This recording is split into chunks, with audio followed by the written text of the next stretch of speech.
show them who's boss.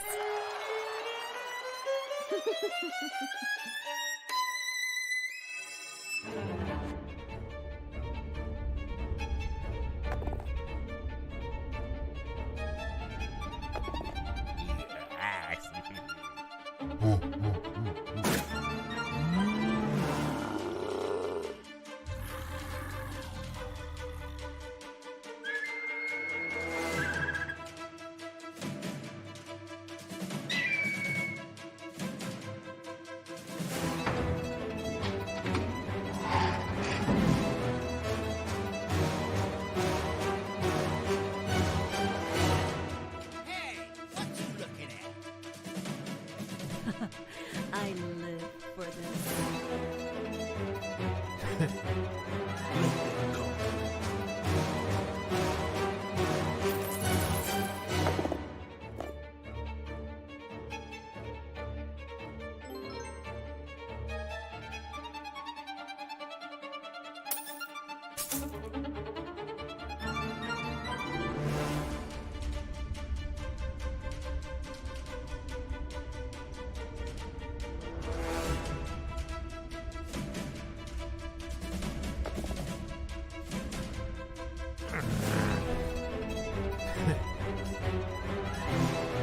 Try this.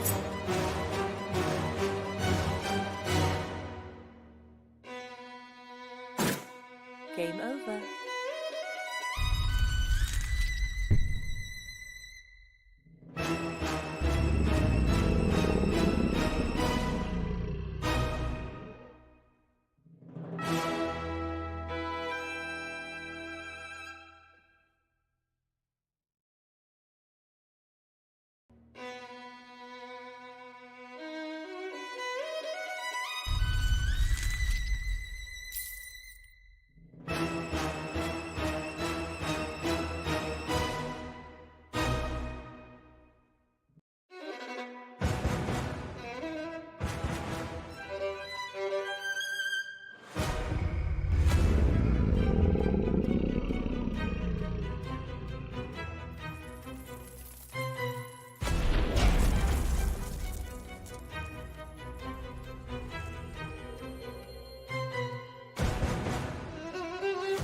We'll show them who's boss.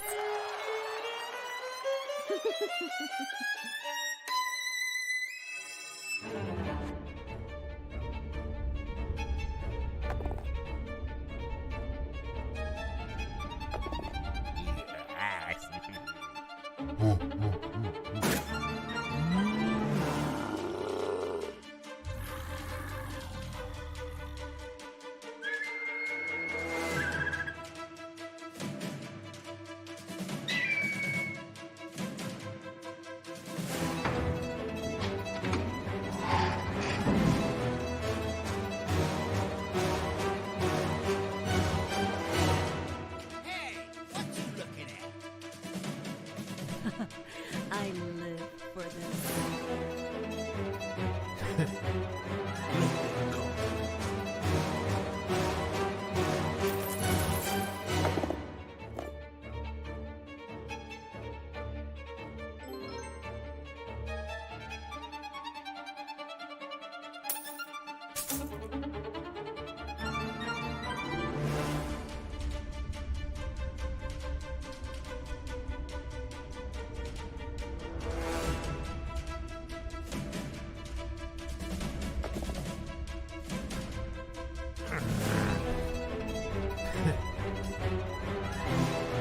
Try this.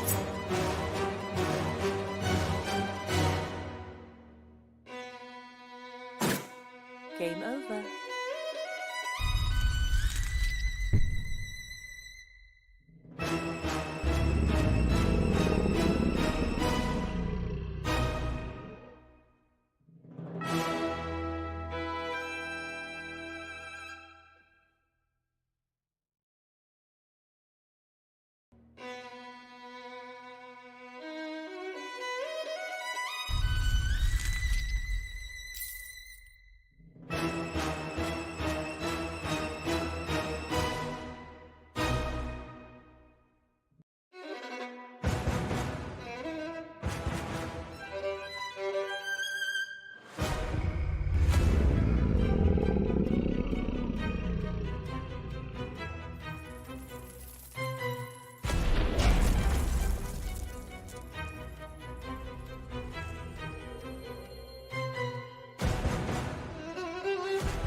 show them who's boss.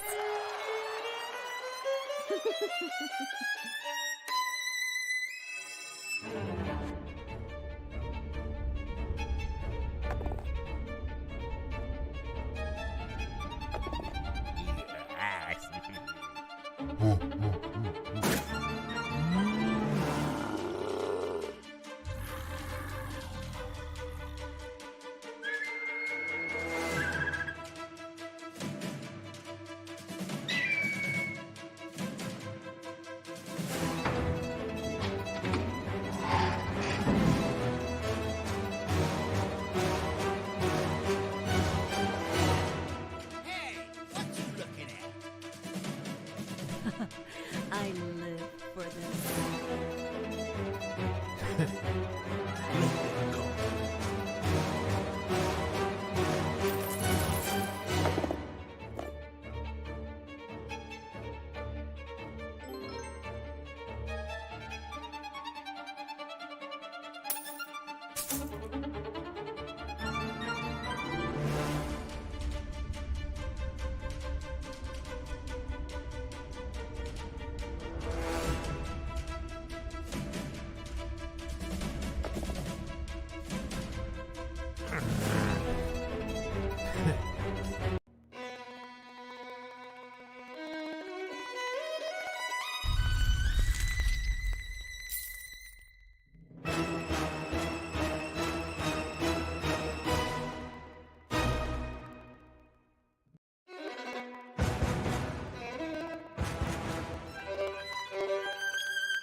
We'll show them who's boss.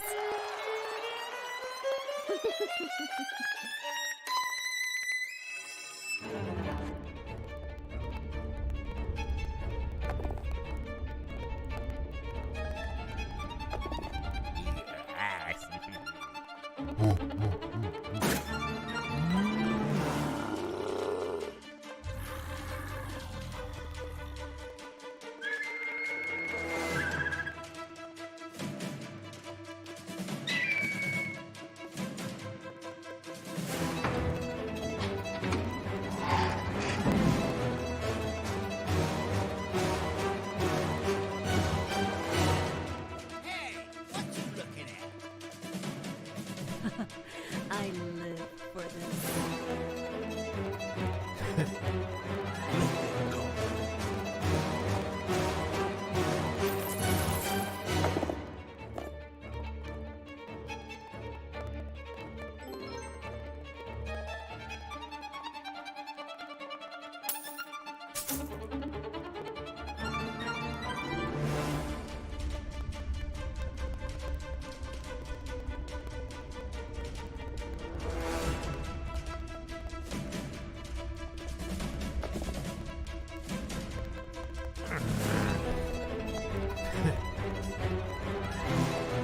Try this.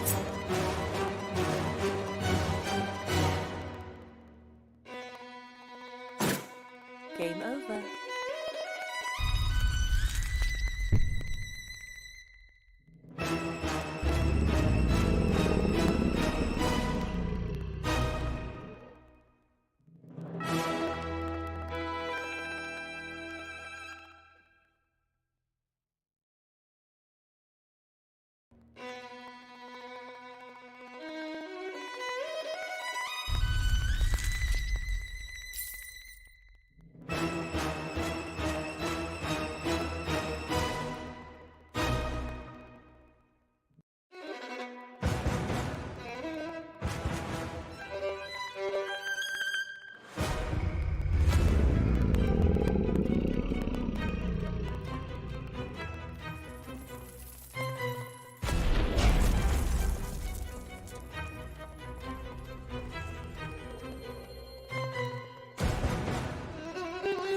We'll show them who's boss.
Try this.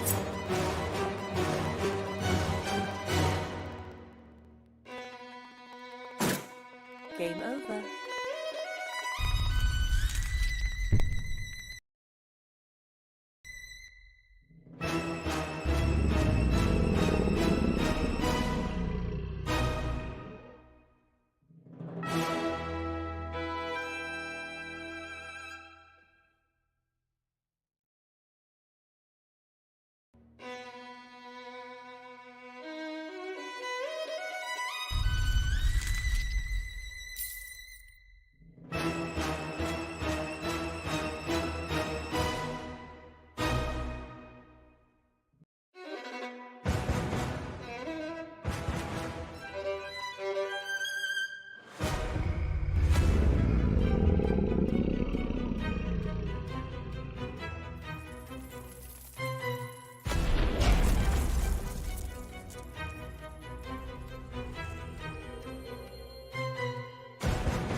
We'll show them who's boss.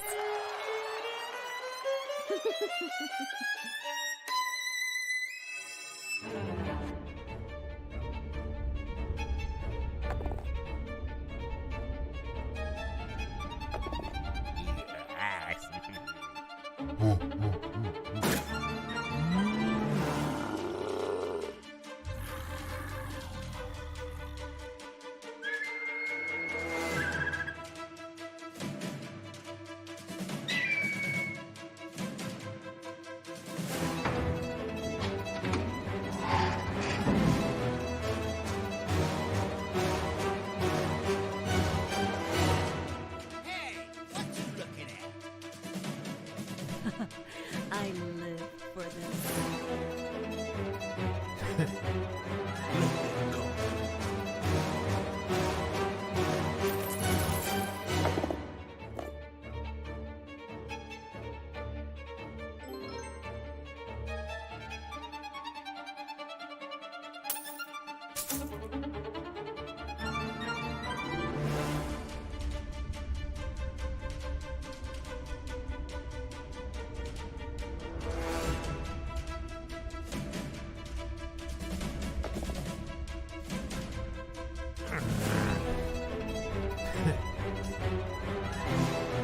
Try this.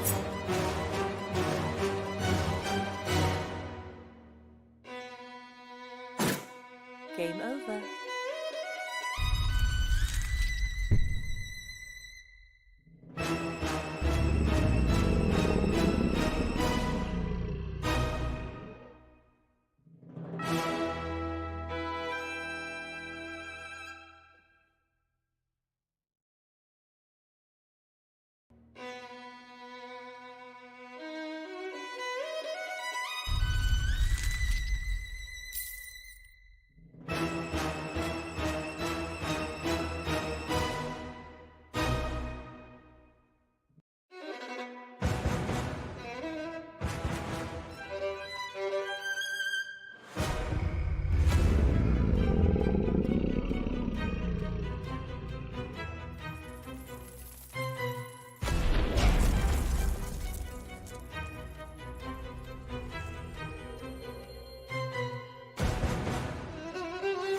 We'll show them who's boss.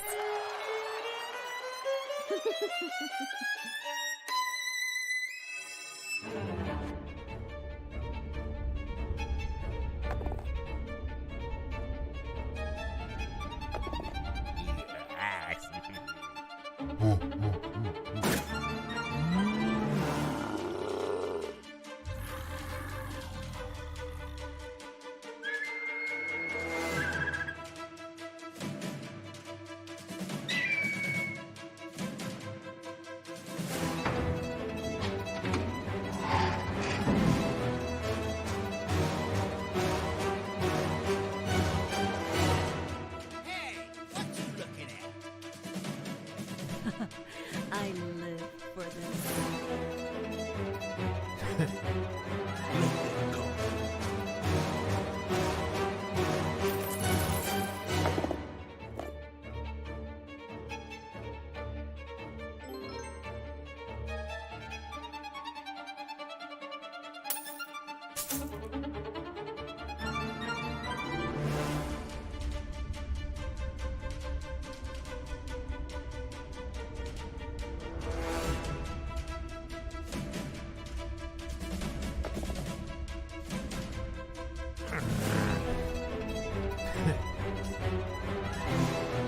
Try this.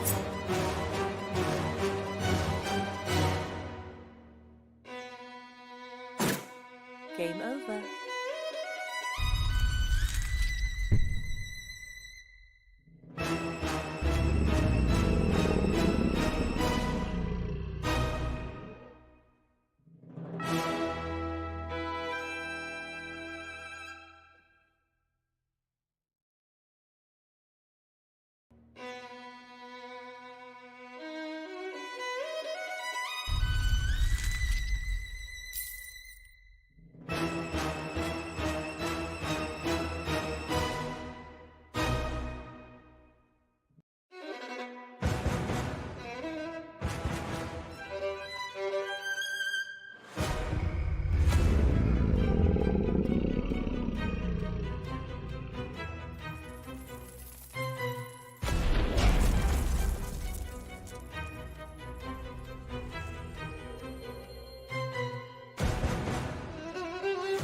We'll show them who's boss.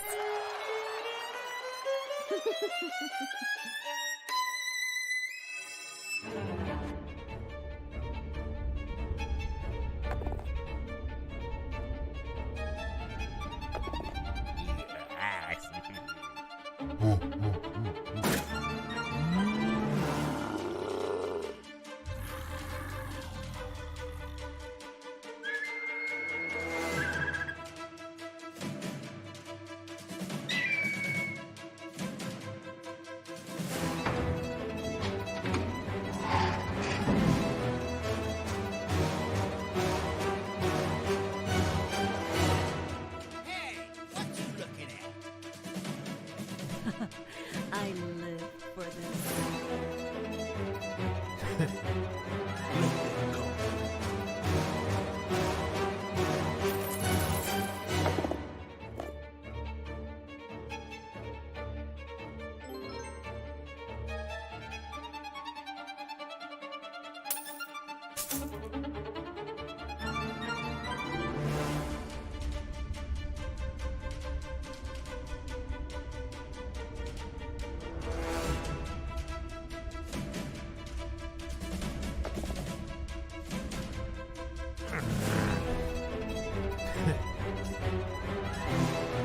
Try this.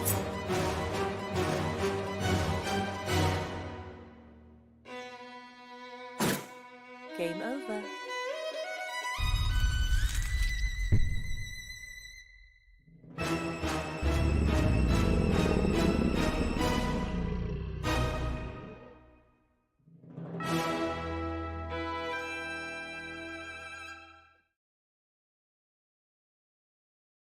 Hello, everyone.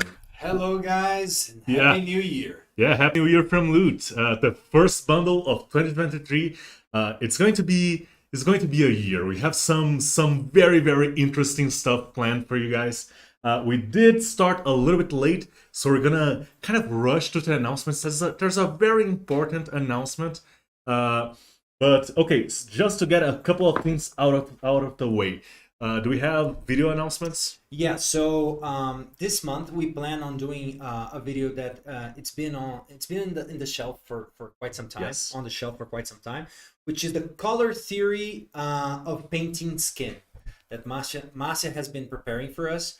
She's going to revisit one of the bundles that we did recently, one that has a mini that it's her face on it, her face on it, and she's going to do that mini and while exploring color theory for specifically painting skin. So it's going to be very special content for you guys. Yes, I did see a comment from, I don't know who it was, asking for Eddie X asked us to continue with our 3D printing resin printing tutorial series. We do have a bunch of videos, a bunch of tutorials in the backlog. We've been kind of stretched, like It's been a little bit of a turbulent end of year for us. We had a big launch with Journey to Nidavellir. We had a big bundle in the end of the year with Crusade of Darkness. So it was a lot of work. We're catching up. We're gonna do more of those eventually, and we will let you know in the community when they are coming. Yeah, that's it. We were like spread thin, like you said, but now we're starting to catch up. So yes, prepare to have some awesome content. Yeah, we should actually be moving to another room soon, another setup.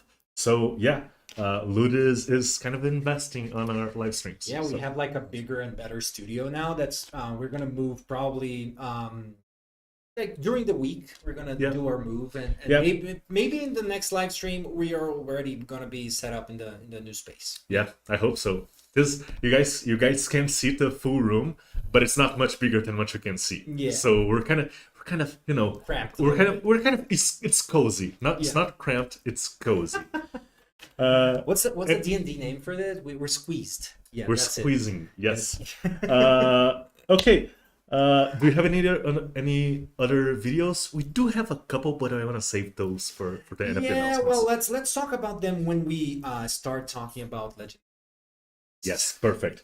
We do have a bundle on sale right now on the website. So, Toe Collectors, our first Bandit rogue themed bundle. It's on sale right now on Lut's website. I believe it is September 2021, I think so. You know better than I do. Yeah, it's a jumble. It's either August or September, I think. I'm actually not sure. But anyways, it has a bunch of rogues and rangers and thugs and bandits. A lot of stuff that matches very well with this bundle.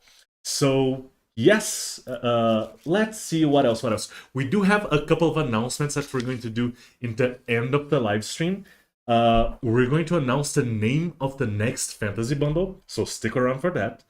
We're going to showcase a little bit of the next loyalty reward for fantasy. A couple of you may have already seen it during a past live stream where I accidentally spoiled it. But yeah, we're gonna show the concept art for that again. And let's start. What else?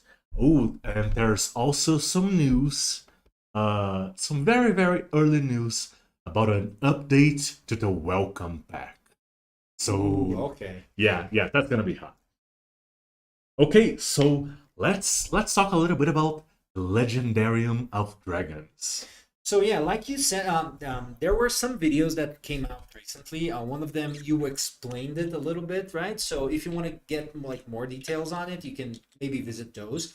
But long story short, previously we also had like this logic of having a season and stuff, but we didn't actually really explore that, right? So from now on, we intend on still keeping up with this idea of having standalone bundles. The bundles should work very well standalone, right? But we also want to try to weave a story in between the lines, in the background, to have it all work together in a season. So a 6-month season, right? Yes. So can you please add on that?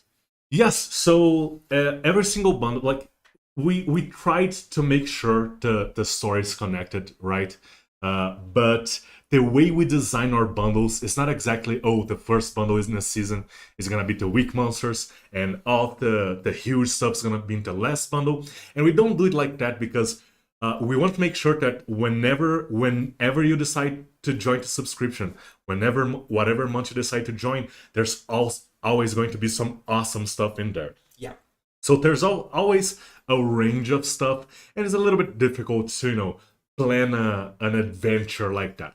So the bundles we're just going to kind of drop that particular conceit. The bundles are going to be more like one-shot adventures.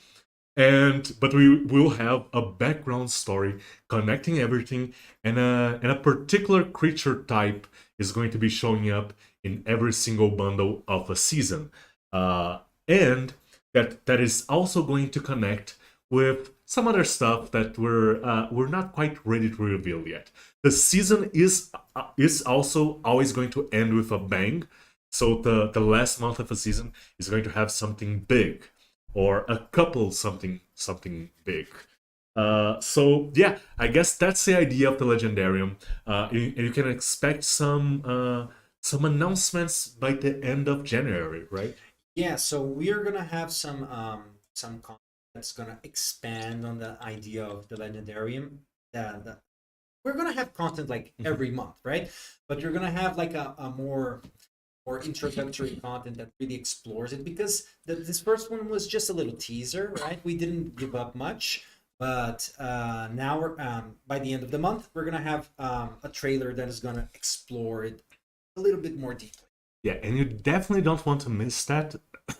Sorry, you definitely don't want to miss that, because it comes with a little something extra, a little bit of a gift for you guys. Yes. And yeah, let's maybe just leave it at that. We're very generous, aren't we? Yes.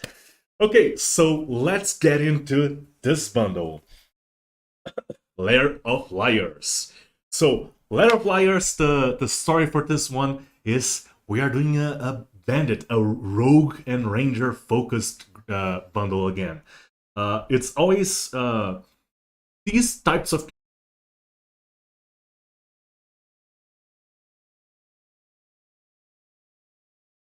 Are we back? Are we back, everyone? Can you Can you guys hear us? Can you guys see us? Oh yes, I can see myself messing around in my cell phone. So yes, we are back. We're back. So, as I was saying, Legendarium of Dragons is the season, and the first bundle in the season is Lair of Liars. We love to do these kinds of characters, this roguish ranger type characters. They're very, very versatile. They can be heroes or villains. And you know, they run the gamut. You can definitely use a lot of these guys as bards as well. That particular swashbuckler kind of scoundrel look is very, very good, very, very versatile. There are a couple of models here that escape that a little bit, but yeah, I think we should get into it. And there's a lot of stuff to show today. There are 3 large models, some modular terrain as well. So let's start. And to start off, our first character and our first hero for today is Marina Sherman. Sorry about that, Marina. So, Marina Sherman with concept art by Giovanna Marion. Okay, with concept art by Giovanna Marion. Marina is a little bit more of a ranger. She's wielding a heavy crossbow. She does have, you know, that long cloak ranger look. A lot of the other characters in the bundle are definitely rogues, and I think Marina is one of the few ones that is probably more of a ranger than a rogue. You could work her as a sort of fighter as well, but fighters are not generally as good in range. You can do some, although with 5th edition, you can do some quirky stuff with some of the feats, right? I think that crossbows in D&D history hasn't had the love that it should, right? They're owed. Yeah, like if you have like you need to build around the crossbows. Yes. So while I talk about it, let's check out the do we have it? Yes, we do.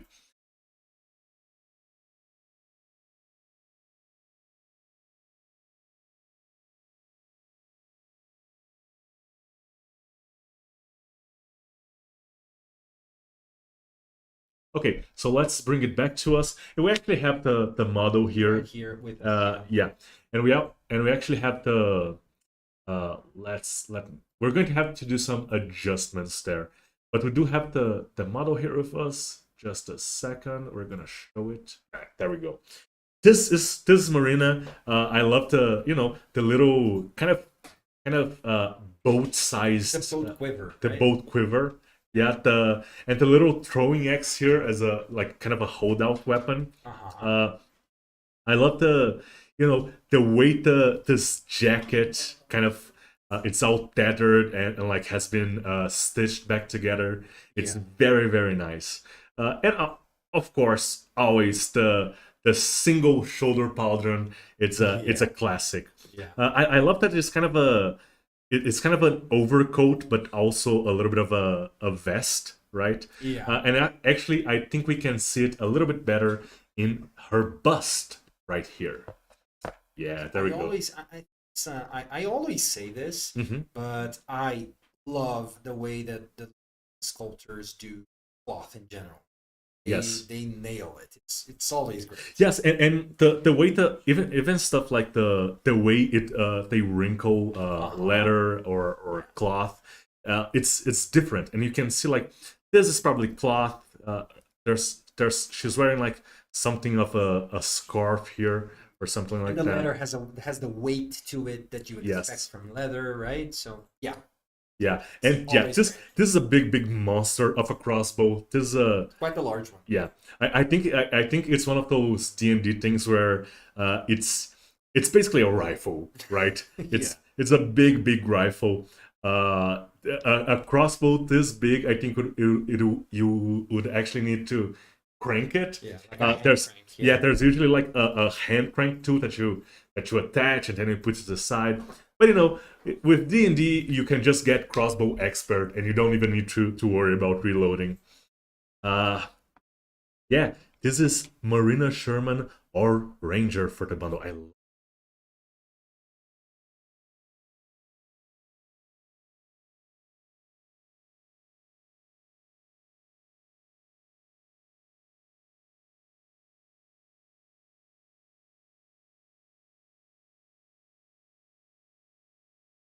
On to our next character, and our next character is actually a double team. It's technically two characters.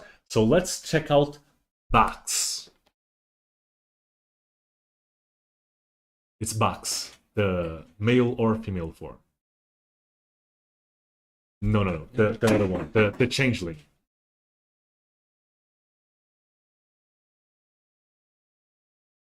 Ooh, I think it's in the wrong order there. No worries. Just a second, guys, while we go to get Bax. We can't show the other hero meanwhile. Yeah, we can go. Oh, there we go. Yeah. Step one. Go in the necessary as well. Yeah, let's just do Bax. Okay, so Bax is kind of it's a double hero. It's a Tay. There you guys are seeing the male form.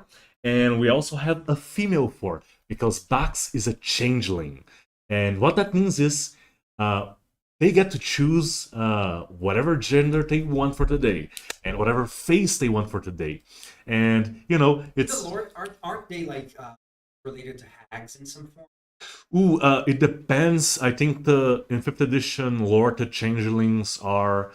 they first appeared in Eberron, so it's kind of weird like that. Like, there was like a particular entity that gave them this power, that gave them this ability, but they are related to the Fae.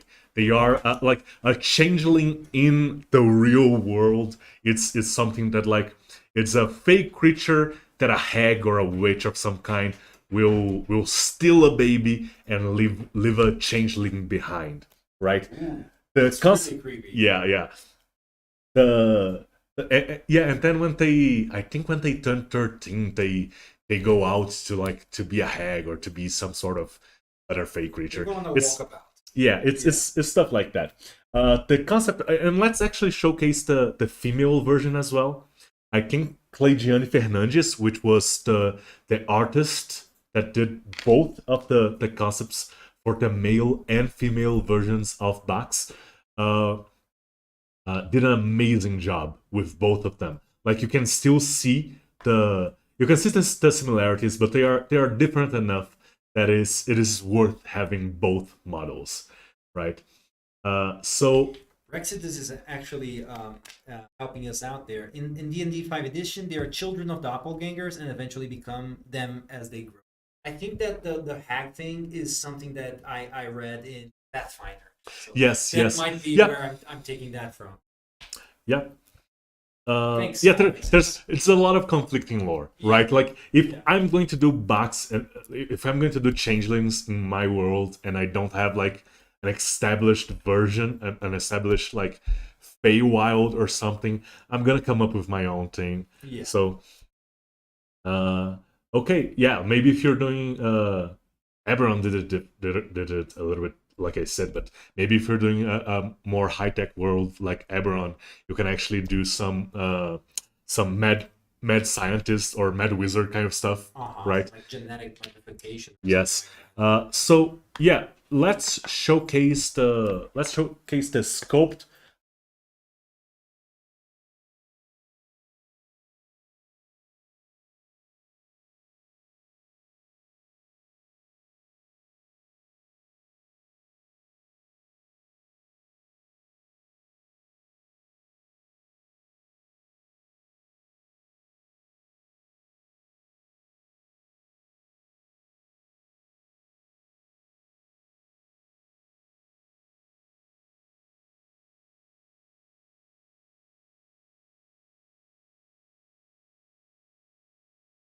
Like bards, rangers, and rogues are all the expert classes. So yes, so Bugs fits very very well as any of the expert classes. Yeah, and it does have this like half elven vibe, so totally be used as an elven character or something. Yeah, Anthony Holdren is saying, yeah, they could be twins. Yeah, they you totally could be you twins. could go with like half elven twins, like Critical Role did that. But I think this one's the male version of Bex may not be edgy enough for the flavor of twins that they went for in Critical Role. But the paint job can take that a long way as well, Yeah. right? So yeah. no, the male version is kind of giving a smile, and I don't think. Oh, and we didn't even do it on purpose. But the twins on Critical Role, they are called Vex and Vax. Oh, okay. Yeah. So we didn't do it on purpose, you guys. It just kind of happened. But yeah, there we go. These are the twins, and we do have busts for both of them. Because of this changeling, you guys get five busts this month. So that's really really nice. I love all the details of the tattered cloak here. I'm a sucker for the cloth we do. So yeah. And it's like a tattered or ripped off half cloak, right? Yeah. It's there's a lot of variety in the cloaks in this bundle, which we're going to show. But first off, it's basically a horseman's cloak because it's not as long. Yep. Or it can just be, Ripped it off. was bunching up in my legs. I didn't like it, or maybe Bugs thinks, oh, I have a nice tush. I need to show that off. Like if you can have the whatever type of body you want to, I would definitely give myself a really round, really tight. Well, okay, and I really like. You have a fine Ooh. Don't worry about it. We also have several different variations in the type of armor. It's all like very either light or medium armor. And there's a couple of variations on this. This is kind of a studded leather armor, and I love the pattern here. And let's see it on and let's see it on the female version here. Very nice haircuts as well. And the pointy ears and the kind of the bangs here kind of make me think of the female version of Bax as a sly Romulan from Star Trek. I see. Yeah. Yeah. I see what you mean. And yeah, there we go. The coin pouch is also detailed. Yes, and we do have the coin pouch here is great. I think there's a couple of characters that actually have something like this. It's the theme, right? Yeah. Lots of pouches, lots of belts, lots of leather. It's the team. It's the rogue team. Okay, and let's move on to our last hero, and what's probably my favorite hero from this bundle. It's, and I hope I pronounced his name right because I know we came up with it. And actually, oh, actually, I miscredited Bax there, guys. I'm sorry. So Bax was the concept art was done by Pedro Carlos, and the sculpt was done by Gutenberg. The Cleidiane Fernandes and Thales Augusto worked on this next model. So sorry about that. Sorry about the mix-up. So the next character is Hala Faheem. Does that sound Farsi or Arabic? It sounds a little Farsi.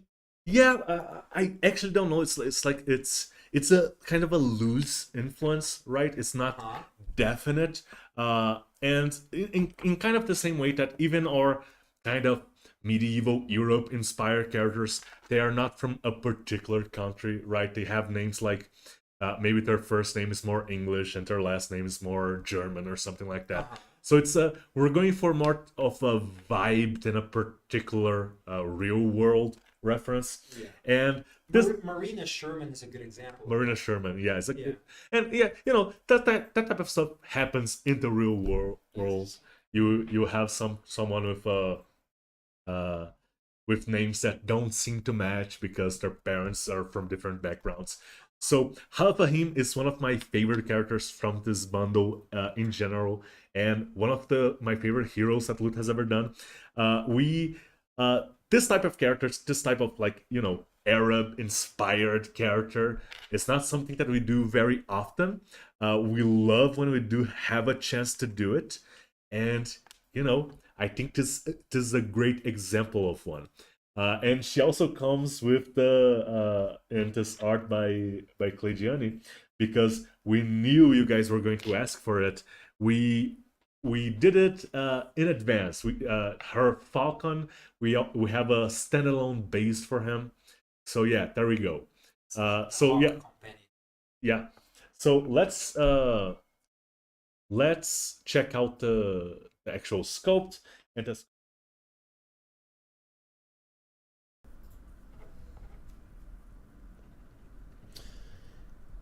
And again, amazing sculpt, all of the little details, especially on the bird. And I'm gonna call this, and what is the name? An orny something. It's like the guy that studies. Ornithologist. An ornithologist, a guy that studies birds. I don't know. An ornithologist could probably look at this bird and go, "Oh yeah, that's a hawk or a falcon or something like that, or some type of eagle." But yeah, I'm just gonna go with hawk, falcon, something like that. It's a bird of prey. It's kind of a ranger companion bird of prey. It's like a mid-sized bird of prey. Yes. Yeah. So yeah, let's check out this sculpt live here. I love the clothes. Oh my Yeah, I love the clothes. The negative space here, the pants with the little loops. I love the look. Actually. Yeah. It's just When I do original races, like homebrew races for my campaigns, one of them is always like Middle Eastern inspired, just because I love the looks, the clothing. the culture is very strong. Yes. Yeah. And it has a lot of different textures and a lot of different materials here on the scope. So we have cloth and we have metal and we have leather and we have like the little spell effect here. The idea is that she's a soul knife rogue with the small scimitars, kind of scimitar daggers, short things on her back here. But with the spell effect, she could be some sort of sorcerer as well, and have the swords as a backup. She could, be the bird could be a familiar from because if you are a trickster rogue, I think you do get access to find familiar. So yes, it's an amazing scope, and we actually have the actual bird here. And we do have the bust as well. Yes, let me just show the little thing real quick, because we know whenever we do an animal, we have to do one of these. So let's showcase the bust, and the bust really lets us see all of the detail in the face. Look at those eyes. Yeah. And you know, a lot of different textures, different materials. The only reason I don't like this more is because we lose the leg. The Yeah. vents are just awesome.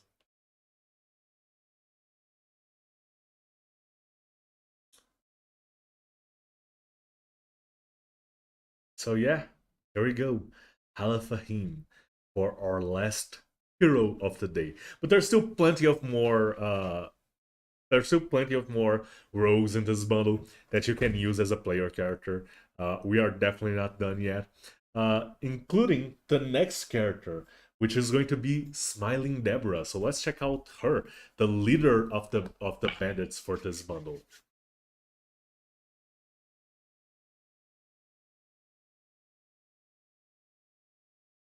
So first off, this one we decided to do two different poses. She's the bandit boss for this bundle. She's the equivalent of a character like Xanatar or Jarlaxle. She's the leader of a criminal organization and she rules it with an iron grip.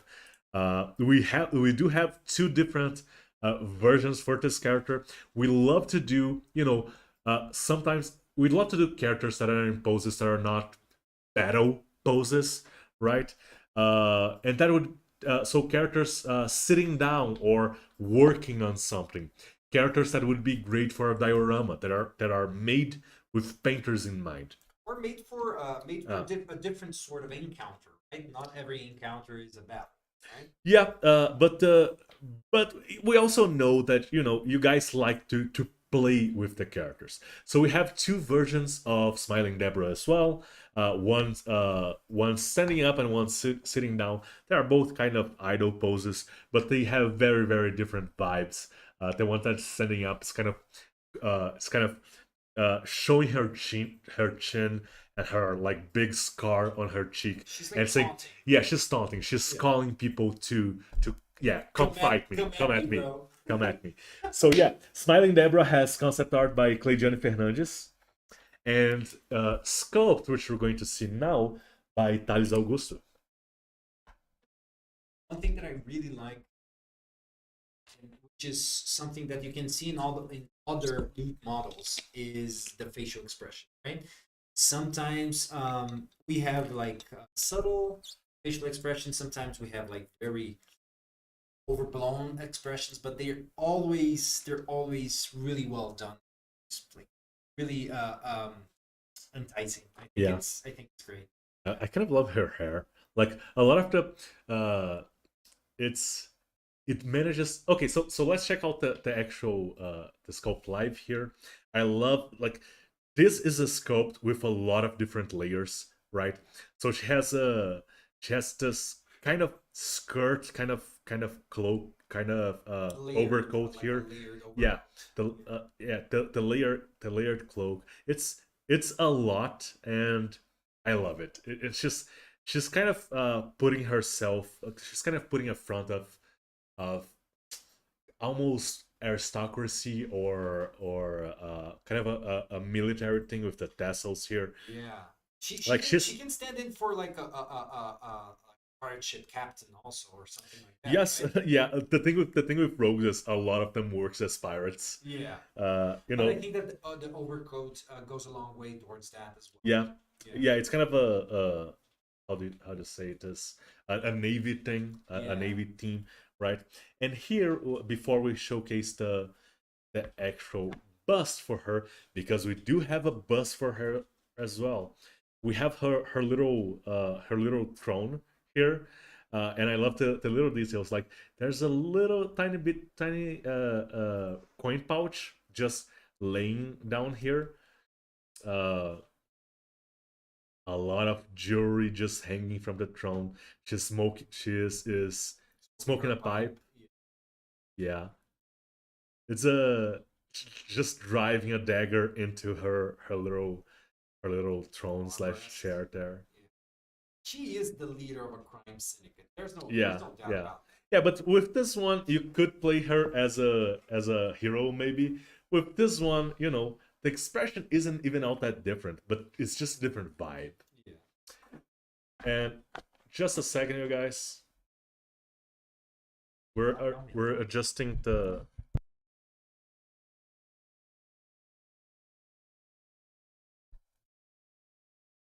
Okay, and we are back. And this is the bust version of Smiling Debra. And this one, you can really see the scar there, and that's where she gets the smiling title.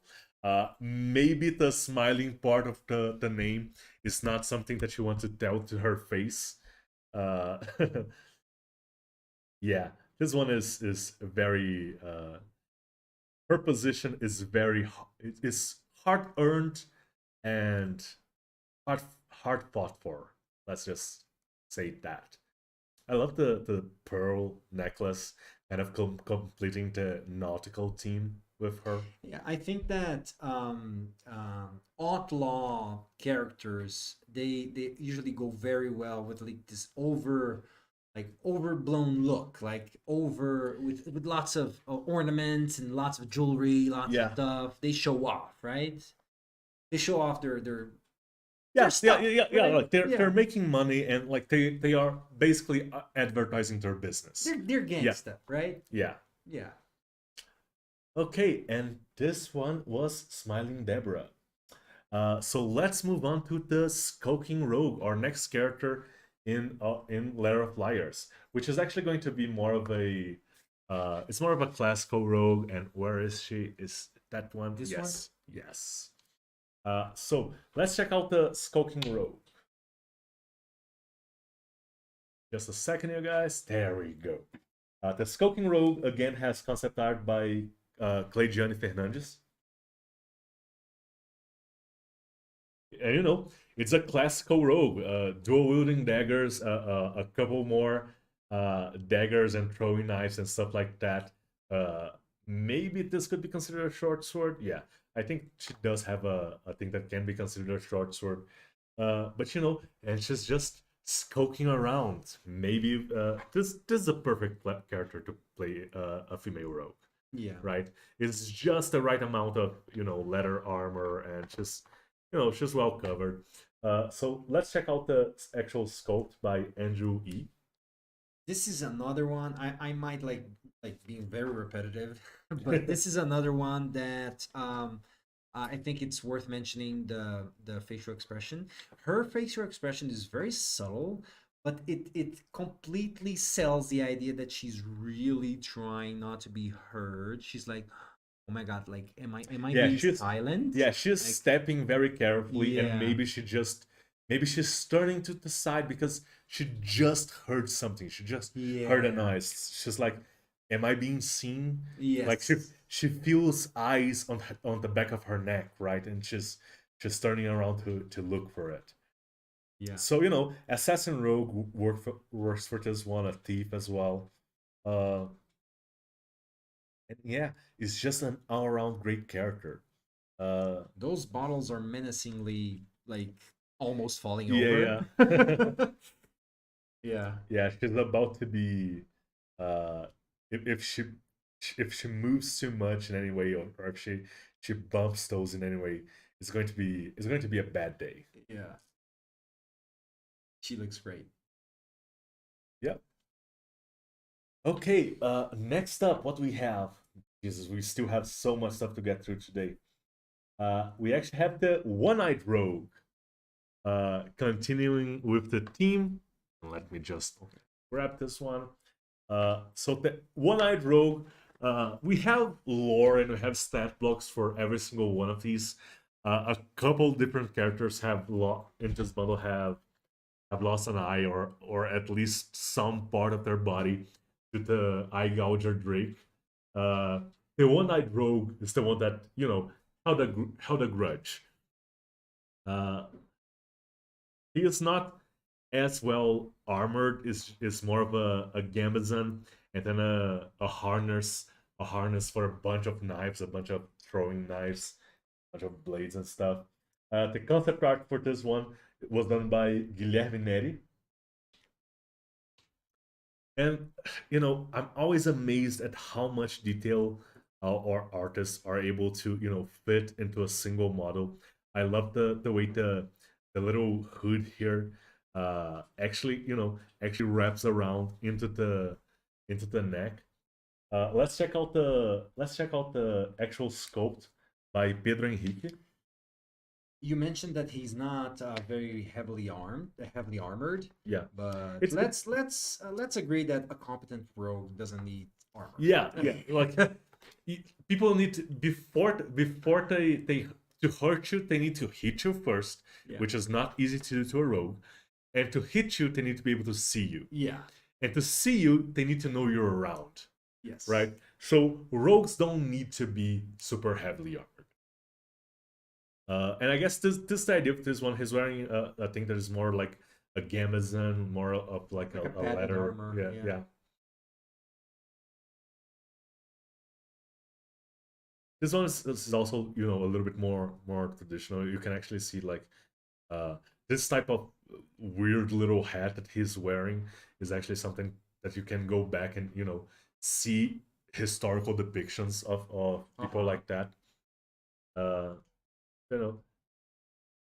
Yeah, and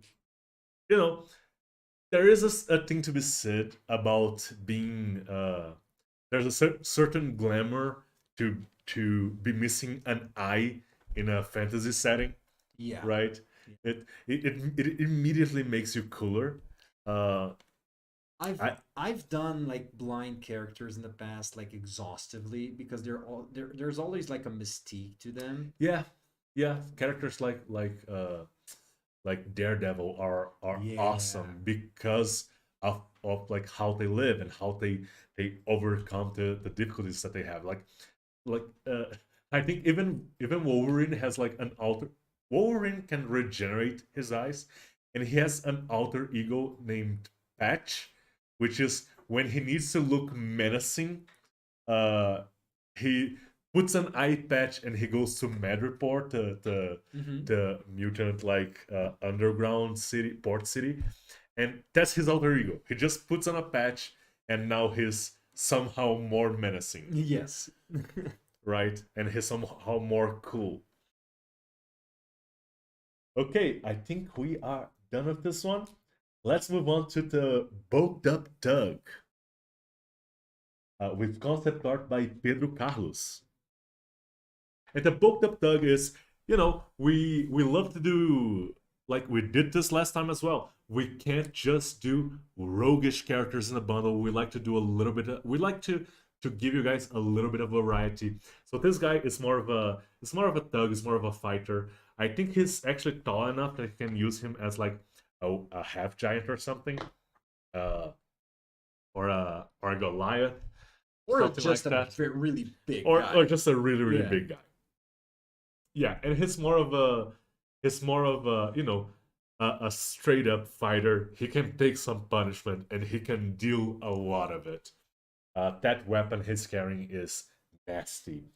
So let's check out the actual sculpt by Victor de Paula.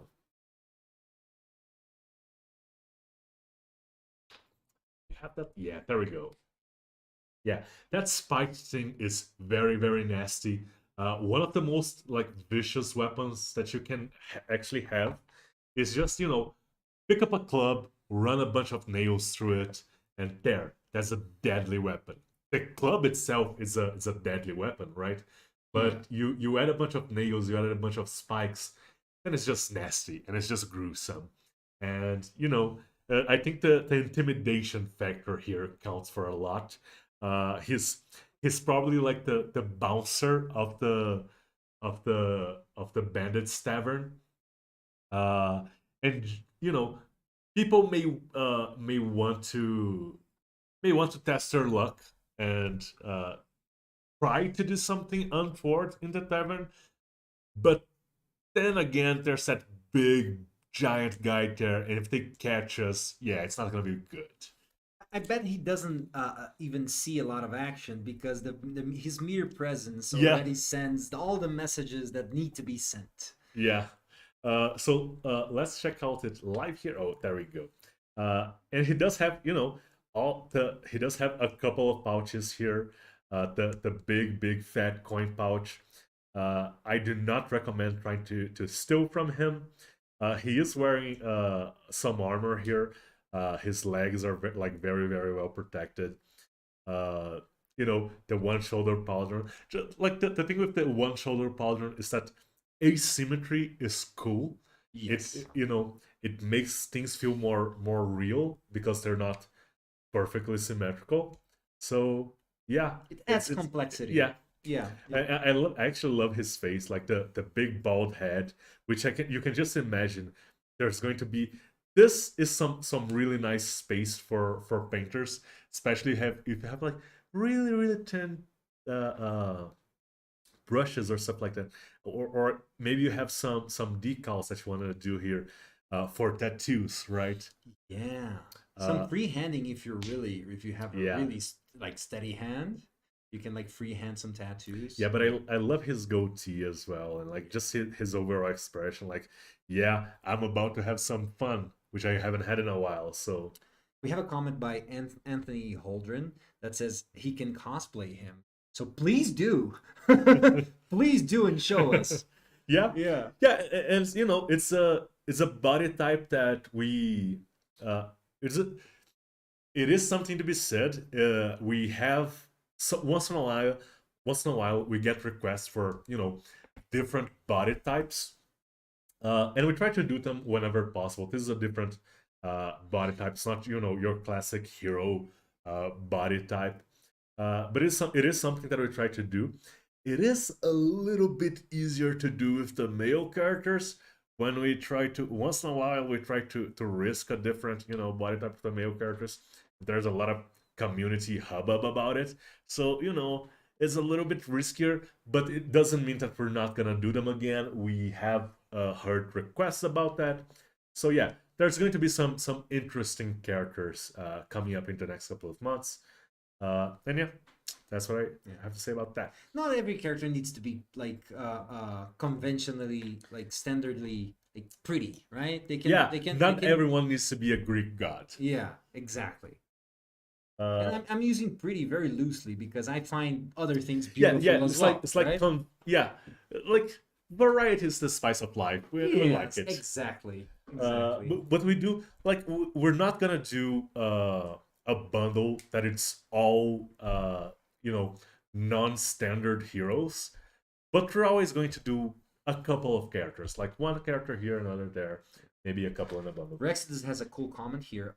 I love when you guys give bigger body types, especially for women. I totally agree. I think that they are underrepresented, and I feel that it's always nice to you know, bring it to the table. It's another tool, right, for the artists. Yes, exactly. It's a way to add a little bit of variety. It's a way to add characters. So yes. Okay, so let's check out the Bandit Captain. I think it's somewhere. Here, there we go. The Bandit Captain with concept art by Dampila and was sculpted by is this right? Samuel Sales. I think it is.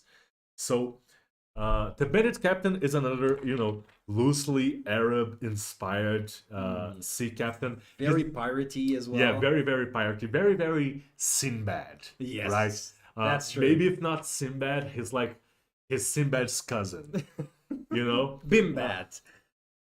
Oh, yeah, that's a tough one. Okay, and yeah, this is another type of character that we would like to do. You know, piratey type characters tend to be very very popular. This not just for rogues, but for fighters as well. Yeah. Fighters, bards. So you know, it's an aesthetic. It's a look that is very very popular, and we like to do. So let's check out the actual sculpt, which again was done by Samuel Sales. And it's because a lot of the characters are actually covered up. A lot of the rogues are actually very well covered up. A lot of armor or cloth or stuff like this. This character is also an opportunity to show a little bit more skin for those of you who like to paint skin. I think this one, and there's another character in this model that may serve for that as well, but he's a little bit bigger. So for a humanoid character, I think the Bandit Captain here is gonna be your go-to. He does have like the big curved sword, big scimitar here, and the dagger. A lot of jewelry hanging. The sleeveless overcoat again, and a missing eye. Yeah, but there's a reason we called the Drake in this bundle Eye-gouger, right? Yes. And just a big, huge sack of money here. Having like a Drake guarding your treasury does come with some like hazard. Yeah, it's it comes with the territory, Yeah. right? It comes with the territory. I think that the actual lore of this bundle is that the bandits run this tavern, they run this bar that was built on top of a dungeon, and what they're trying to do is they couldn't get to the end of the dungeon themselves, so they're basically trying to trick the adventurers into doing the dirty work for them. And yeah, this is the result of the first couple of attempts of trying to get the treasure. And it also doesn't help when the treasure stands up and tries to beat you to death, right? It's true. So, yeah, this is the Bandit Captain. Is an awesome model. But let's move on to our next character, which is going to be the Gnome Crossbowman. And the Gnome Crossbowman, you know, it's a short rogue, and he was made to fit with even another character, which we're going to get to. But the concept art for the Gnome Crossbowman was done by Gustavo Rossetto, which also did the concept art for the next character, and we should show the concept for the next character as well. Can I show the concept for the Cyclops? So let's see, yeah, there's the Cyclops. His half-blind Bob. Oh, there we go. That's the Cyclops half-blind Bob with a big, also done by Gustavo Rossetto, with a big platform on his back, specifically so the Gnome Crossbowman can use him as the Gnome Crossbowman would actually beat the turret on top of him. Anyways, these characters were designed together, and then we had Samuel Sales sculpt the Gnome Crossbowman, which this gnome actually does give me a little bit of wizard vibes. Yeah. It's the shape of the hat. It's the hat. But I think it's a really cool and creative way of like having a character in a vantage point, right? So he's not necessarily like hittable by like melee heroes. Yeah. And that adds another layer of challenge to the encounter, which is So let's check out the sculpt. Do we have that? Yeah, there we go. The sculpt there by Samuel Sales. And then we have the sculpt of the half-blind Bob, the Cyclops by Pedro Young. Yeah, and these two characters go very, very well together. A lot of you guys like the half-blind Bob. It's just a little bit of a joke, because a lot of the characters in this bundle only have one eye, so they are half-blind, and so it's the Cyclops. So the bandits may actually refer to the Cyclops as, it's half-blind Bob. It's non-threatening. It's not a threat at all. Don't worry about it. And then when you actually do the encounter, this huge thing comes running. Like, look at the size of this. Lumbering like oaf.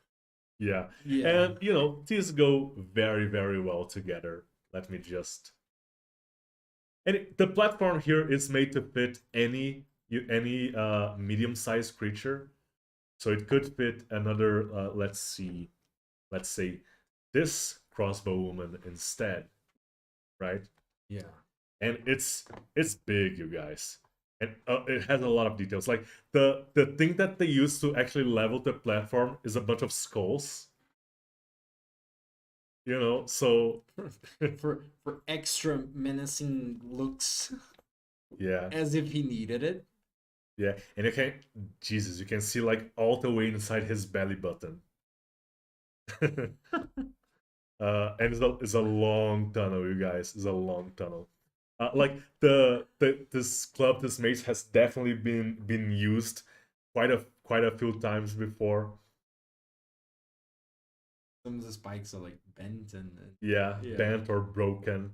Like how hard do you have to hit a spike this big for it to bend like this or just break off, right? Well, as strong as he can. Yeah. Yeah. So yeah, these are the two characters. The gnome crossbowman and half-blind Bob, the cyclops.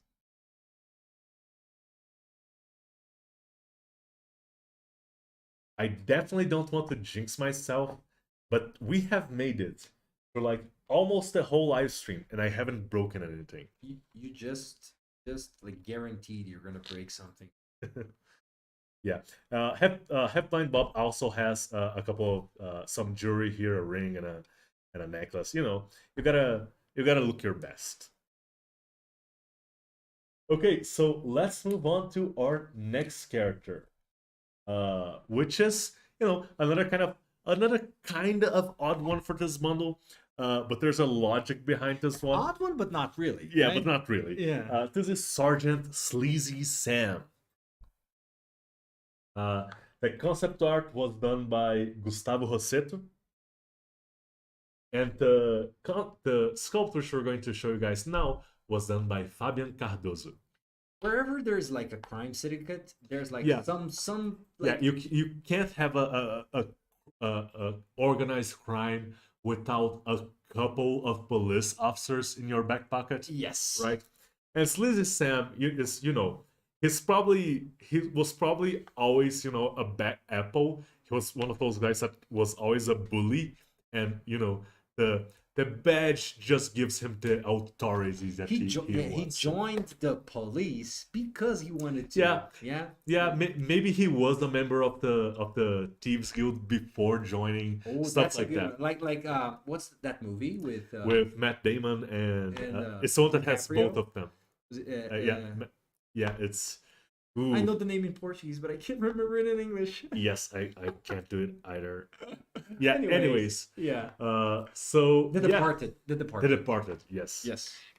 So let's showcase the actual model, and it's a perfectly good model for a fighter or maybe even a paladin, but the expression just pushes this into bad guy territory. Matheus was saying earlier about like the facial expressions that our artists are able to do, Yeah. and this one is just kind of crazy. And I love the way like the hand is just resting against the hip and also holding the bag of money here. You can see where his priorities lie. Yeah, this one's like very, very 30 coins of silver, right? Yeah.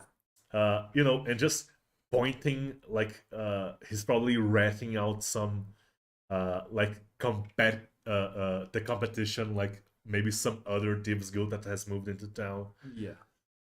And I actually like we should do a version of this, and for the future, this is actually a very, very nice helmet that he has. It is. The It is. face mask here. We should do a closed down version of this at some point. So yeah, this is a very, very good character for something like the Sheriff of Nottingham as well. Yeah. Yeah, like a cruel arm of the law or something like that. Yeah. Again, sculpted by Fabian Cardoso. So let's move on to, we only have actually a couple of characters left. We're gonna go with a couple of big things first. First off, we have the treasure golem. And yeah, this one is it's an inspired idea, right? It's like your party has faced all of this hardship. overcame a bunch of traps, a bunch of monsters. A dragon. Yeah, they gathered like the 3 different keys because of course you need 3 different keys to open the door. They get into the treasure room, and then once they are trying to like gather the treasure in their bag of holding or something, the treasure the bag of holding just bursts as a golem, a treasure golem stands up to beat the crap out of them. Yeah. So it's a little bit cruel, but it's rendered in glorious cruelty, in glorious detail by Beto Lima for the concept art, and Douglas Martins for the sculpt. Can we see it? Yeah, so let's check out the sculpt there. Well, treasure golems and they're also sometimes referred to as horde golems. They're like a classical D&D creature, like monster. But one thing that I really liked about Loot's take on it is like the helm thingy with the coins, like forming the helm. This looks simply amazing, and yeah, it looks great. Yeah, and I love like all of the little details, like the big shields made of smaller shields are just connecting. It's also very cool. Yeah, let's check out in my hand here. This one is huge.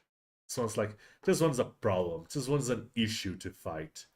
Like the Rexit just corrected us here. It's not called a treasure golem, nor is it a horde golem. It's a loot golem. It's a loot golem.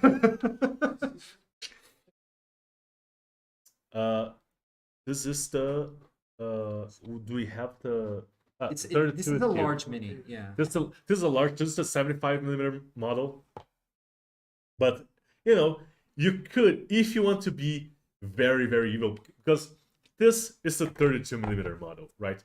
And it's big when compared to like a regular size character. That's not a regular sized character. Yeah, this guy is kind of big. We have a regular sized thug somewhere.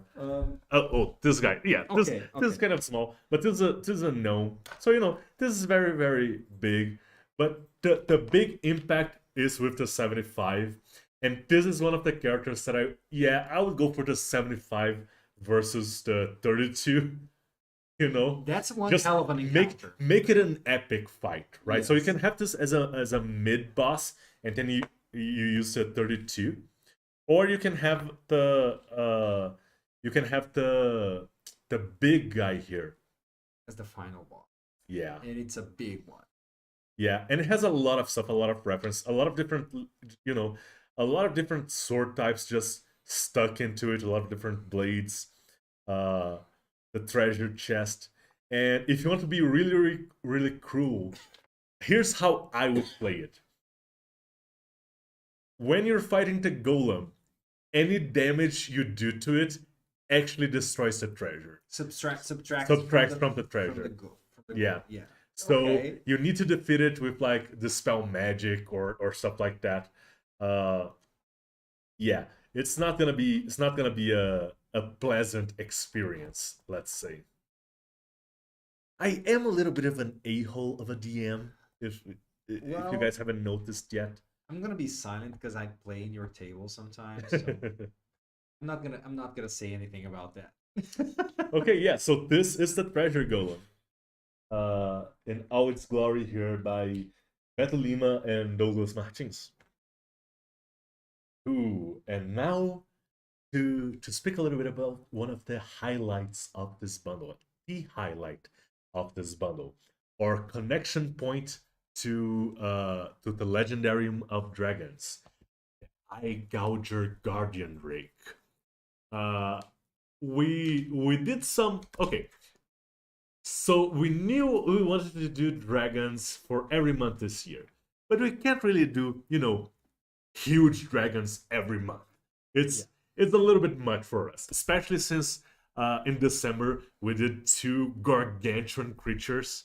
It's a little bit much, but what we can do is do an awesome Drake, and then if you guys want, you can use the 75 model for the 32mm minis, and it's gonna work great. And let me just grab it here. And this one, there's a reason why he's, he looks a little bit weird. Oh, so the concept art for this one was done by Daniel Senna, and the sculpt, which we're going to check out now, was done by Daniel Sanchez. So a couple of Daniels there. Yeah, this one's kind of awesome. Like, he is quite bitten up, and his wings are effed up, and he probably hasn't eaten as much as he should. Yeah, His wings were destroyed on purpose, right? Yes, because they needed to make sure he wouldn't escape, and they did chain him up, but you need to limit his movements and limit his growth. And it is a kind of an effed up thing that was done for this creature, but he still looks, because of this, he's angry and like vengeful and menacing as hell, right? He does have a little bit of a snake thing going on. He has a very sly body with a huge tail. The tail is actually like longer than the rest of the body, I think, or at least as long. A lot of spikes, spikes on the spine here, and on the dorsal spine, and on the very, very, very scraggly and pointy skin. Big horns. I really like the chain collar. Yeah, the chain collar, and this one is, I believe it's it's an actual chain. It can move around. Does it print with the dragon, or do we have to? Do you know? Both. There are both versions. There's a version with the chain, chain collar and a version without. Yeah, we have the 32 millimeters here. Let me just showcase it. So we have a version with the collar and a version without the collar. For you purists out there who just want to have a cool dragon. But yeah, this is the Eye-gouger Drake. Every single bundle in the Legendarium season is going to have some sort of dragon, and I can tell you guys, it's from here on up, right? This guy is big. He's quite big, even for a Drake, right? This is like a large character. Let's pick up a more regular sized character here. So yeah, this thing is big. This thing is on the top side of large. It should probably, like, if it wasn't so hunched up because it's weakened, it would probably be a huge creature, right? Yeah. But if you wanna, like, again, use the 75 millimeter version against like the 32, against the 32s, it is a pretty menacing dragon. Yeah. Then it becomes like a huge or gargantuan dragon. It's a gargantuan dragon versus the. Ooh, almost dropped it, didn't I? You jinxed yourself. I have no guilt in that. Yes. So yeah, this is an awesome Drake. It fits in for a dragon as well. Maybe a green dragon or something like that. Lucky TE is saying that he or she would love to see Loot's take on Blue Dragon, and I just wanted to say that although we have done like the standard typical Dungeons and Dragons before, yes, this season we very much intend on going original Loot Dragons. So even though we can expect to see something that reminds us of classical stuff as well, right? Yeah, and there's a couple of reasons why we made that decision, and one of them, I think the most important one, is we want to do more and more original loot work. We don't want to have to rely on D&D quite as much as we do. So we want to do characters that can be used for a variety of games, and we want to do original characters as well. We want to do an original set of loot dragons. There is another reason, which is kind of a bummer, which is, as things progress with D&D and Wizards of the Coast and Hasbro, it's going to become more and more difficult to do, even with the open license for 5th edition and 3.5 and stuff like that. It's going to become more and more difficult to do content that it's, that touches or gets too close to intellectual property from Wizards of the Coast. So we want to avoid any issues. We only ever had to remove a model from the website temporarily and then we replace it. But we had to do it once, and we don't ever want to do that again. So we don't want to run any risks. So that's why you haven't seen a blue dragon yet. I think we did the other ones. We haven't done a blue and a white. We have a red one. We have a green one. And we have a black one. Yes. And we have a silver one. Yeah, I have a silver. Yes. Yeah. And I just wanted to add on that because, like, besides the legal points that you just raised, there's also the thing that the fact that we are a company that of artists, right? Yeah. And we want to express ourselves as well. So we want to put out things that... we want to start walking with our own legs and doing our own stuff. Maybe the Legendarium is will become, an actual source book in the future. You know, that's the point where we want to get to eventually. So yeah, that's the idea. Great. Okay, so yeah, this is the Eye-gouger Drake. So let's move on to. We have a couple more characters, and those are left for last because they are kind of add-ons. They're kind of extra for this bundle. So first off, the Armored Dire Hound, which is a mean dog, a mean-looking dog. This is a junkyard dog. The concept art there was by Beto Lima, and the sculpt was done by Danilo Chagas.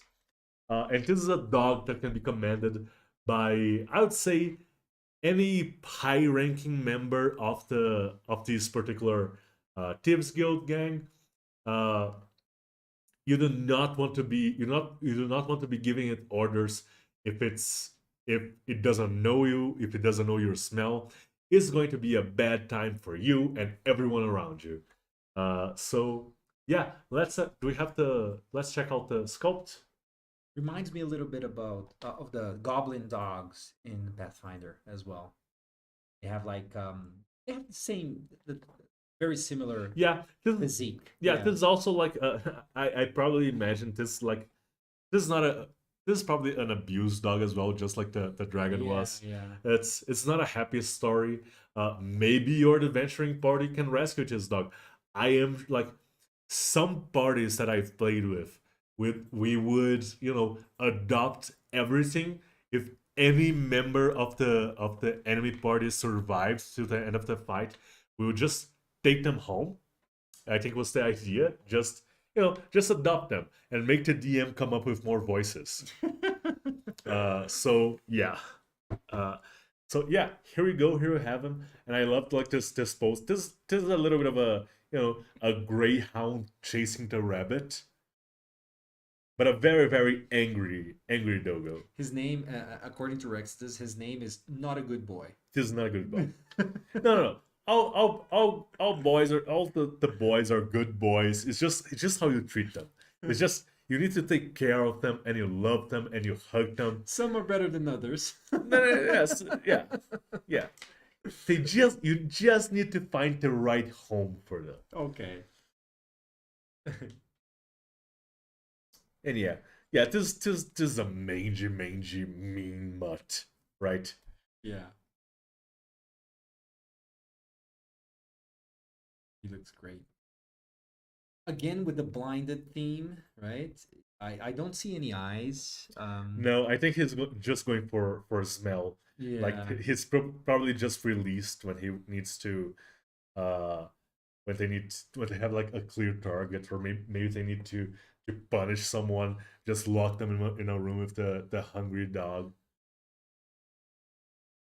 Okay, so for the last character in this bundle, we have an NPC. Oh, I love this one. Oh yeah, this one's gonna be absolutely amazing, especially for painters. Agreed.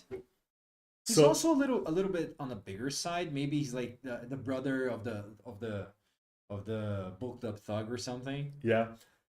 So this is, sorry, this is Frankie, the shady merchant. And yeah, Frankie is a merchant. We have a tradition of doing merchants, right? We haven't done like an actual NPC in kind of a while. It was part of our design philosophy for a while, and then we dropped it. But now we're coming back to them because they are fun. NPCs are fun. Yes. This one especially with concept art by Dampila and sculpted by Victor de Paula. This one is amazing. A lot of details, a lot of potions and bags and pouches, and you know, little daggers. Oops, didn't break it. Dropped it, but didn't break it. So yeah, let's check out the video for him. Just a second here, guys. There we go. Oh, just a second. We were adjusting things. Just a second, guys. But what I love what I most love about this particular character, except for the pet is also awesome. But I really like the good old like open coat filled with stuff.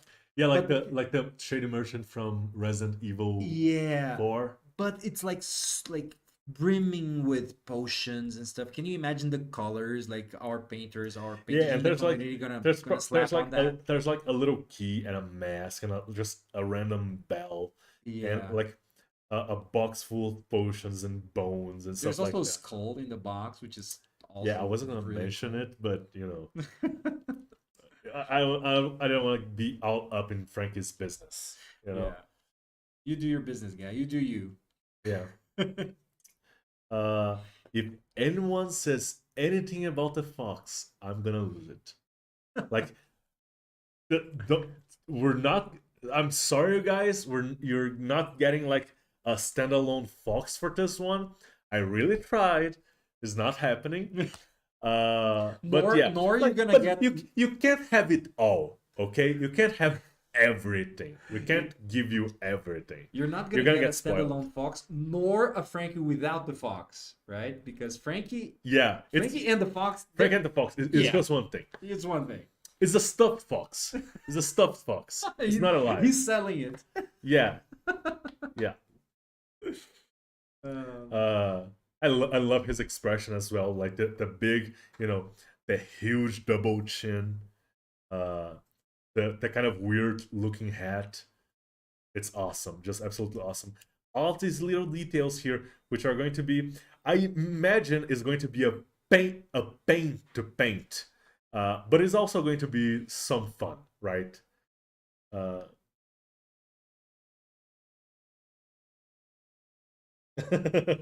Sean Hall is asking, can you get a standalone saddled fox? I'm actually gonna write this down. Fox mount. That's actually not a bad idea. It's not. Yeah, foxes are great. Like a giant fox mount. Yeah. A dire fox. That's a dire fox or a a nine-tailed dire fox mount. Wow. Okay. Yeah.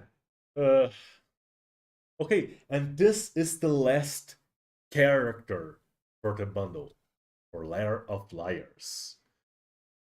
And we are done with the characters, but we still have objects to talk about. So what we're gonna do is we're gonna clean up a little bit of the table here, so we can showcase another couple of things. But before we do, while we do that, let me just showcase the props for this bundle, which are the 3 coins. And we have several of them. And let me just adjust things here. So let's show the concept art first for the coins. And the concept art for them was done by Leo Tomba. And the sculpt was done by Wenda de Souza. In the concept art, some of you who have been with Loot for a while will notice some familiar characters in those coins. They are actually the heroes for Loot's first ever bundle. So we have Korma, we have Johnny Trinity, and we have Kayaks. And it's a callback to our first bundle, and you can see on the head side they have the face of the hero, and on the tail side they have something that is associated with the hero. So for Kayaks, for instance, we have his huge two-handed sword. For Johnny Trinity, we have a dagger and his crossbow or bow. Crossbow. Yeah, it's kind of a bow and arrow kind of thing. And for Korma, we have a bear paw, and because obviously she's a druid, and later on she turns into a bear. So these are all like very, very. And let me just finish cleaning up here, and let's showcase the actual coins. And you may have seen this in the video that we did for the bundle, and we painted them with gold, silver, and bronze coins. We love doing props like this because they are we like to vary our props, right? So once in a while we do huge props, but not everyone can print those props. And I think that one great reason of doing like small props like that is like a dungeon master can actually give them away to the player or something. Yeah, And inspiration tokens, or like reminders or anything like that. And it's, reminders for blast. They serve as tokens for a whole bunch of different things. I really love them for that. You can print a bunch of them all at once, right? Yeah. So yeah, we love doing coins, and we're probably going to expand the monetary system at some point. But for now, we have enough for like a gold, a silver, and a bronze coin with interesting shapes. Copper, actually, right? Not bronze. Although I think this is a little bit more copper than bronze. I don't know. Yeah. Either ways. When I asked Marcia to paint them, I think I said bronze because I was thinking of like trophies, like red, silver. Yeah, bronze. like medals. Yeah. But copper makes much more sense. Yeah, but as a currency, yes. Yeah. But yeah, these are great, and you can print a bunch of them. Yeah. I don't know. These ones are kind of gray still, so they're not gonna show up great in the camera there. But yeah. I think that maybe some of you guys who already saw the video actually noticed, but we kind of had Johnny Trinity, Kayaks, and what's her name again? Korma, and I'm not. They were in the background, like they were like Easter eggs. It's a callback. Yeah, it's a callback to our first ever loot bundle. Yeah. So. Yeah, it's been a while. It's been what, 2.5 years now. Yeah, and like there's a lot of new people joining loot. We are kind of investing heavily in making the bundles and making the product the best thing for you guys. And yeah. And I wasn't here like at the very beginning, but I remember a time when loot was much smaller and was like it was in another building. It was like in this little room. Everyone was cramped there. It was in the middle of COVID. So yeah, it was kind of a lot. So yeah, I guess this is it. Let's go for the objects. We actually have quite a few objects. And what we're going to do actually, okay, let me just see how I separated them here, because there's a lot of stuff to go through still. Okay. So first, maybe we should do the smaller objects first. We do have, no, let's just go with the full room. And Yeah, then just do the full one. I think it's going to be better, yeah. Yeah. Okay, so let's do the full room. And yeah, let's just showcase the objects first in the concept art. Okay, so there with the and let me just get it here. All of the concept art for the objects was done by Leo Tomba. The ones we're seeing right now, which is the chest, the table, the chair, the banner, and the torch sconce. They were done. They were sculpted by Roberto Carlos de Paula. Let's check out some others. We have the cage we have the torture rack, the prisoner, and yeah, the torture rack and the prisoner were also sculpted by Roberto Carlos de Paula. The cage was sculpted by João Vitor Salles. And then we have the treasure piles. Let's see here. Oh, we have the modular terrain, and I don't think we have the treasure piles there. Yes, we have it. No. Oh, okay. We don't have them in the concepts. Anyways, the treasure piles, the concept for them was done by Léo Tomba, and the sculpt was done by João Vitor Salles. This wasn't supposed to be here. And the modular dungeon tiles and walls. Those were done by Roberto Carlos de Paula as well.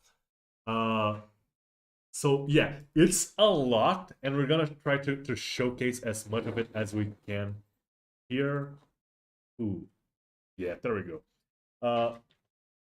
So basically, the way it works, the modular terrain here. A couple of these pieces were printed before we kind of adjusted a couple of things. All of the pieces will have this. Let me turn it so you guys can see. They will have this kind of puzzle piece fittings here, kind of male and female, and they can just slide together. And the floor tiles are just tiles. There's two different types. There's a type which is clean, and then there's a type with the little, let me grab one here. There's a type that is clean, and then there's a type with a lot of different coins. The walls that are available right now, they do have this little indentation here for the floor tiles. So they fit together very, very well, and you can like hide the seams. And if you want to glue them together, you can. But I think it's great not to fix them in place, because then you're able to build it. It's a little bit more versatile. Right? Yeah.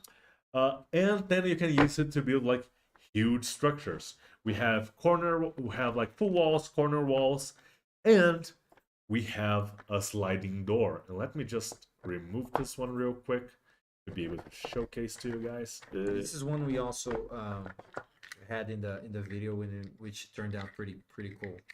Yeah, so we have the sliding door. This one gives me a little bit of a Indiana Jones vibes. Totally. Right? Yeah. And the idea is you can just, slide it open or close. Of course, with a screw for a face and 3 keyholes, because it's the rule of 3 in video games. You need like 3 keys to open anything. Like, for some reason, every house, every mansion in Resident Evil has a door that needs like 3 different gargoyles or something that you need to find. 3 different MacGuffins. Yeah. It's never straightforward, and it's modular terrain. It's very, very versatile, and it goes a long way. And we do have we have the files available for FDM as well. Yes, we do have the files available for both resin and filament. So you guys are gonna have some fun. Actually, just here we have like mixed up resin and FDM, because we didn't have enough of one. We didn't have like the right types here on the. But anyways, and do we actually have the video, the little video of the? Let's showcase the video of like a render of what you can do with this modular terrain. There we go. Which is gonna be Oh, we just have to rescale it just a second, guys. But yeah, there we go.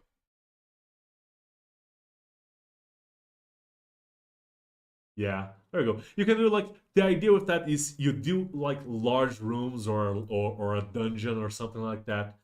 You just connect everything. You can do any shape you want, like the shape of Yeah. the room. Yeah. And then let's start showcasing the other stuff, the stuff that's inside the room here.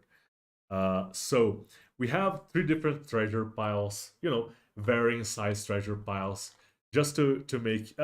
We know that some people like to do the treasure and arrange stuff like that themselves. You guys like to let me lower them a little bit because focus. Yeah. Let me just. Yeah. Great. There we go. Change hands. We know some people like to do them as DIY.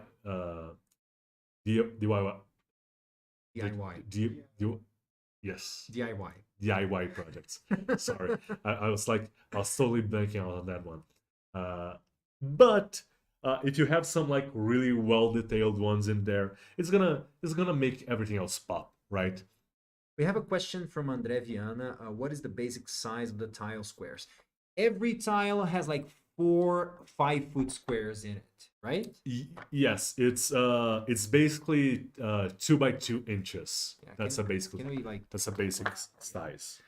Yes. Can we get a regular size like model? And we had one. Oh, actually, we have one here. So yeah, this is the tile size. This is a mini, and this is how they go. So they are actually like the exact size of like a large creature, right? So that's the base size we're going for. What else? What else we have here? Oh, of course we have a torture rack, a stretching rack.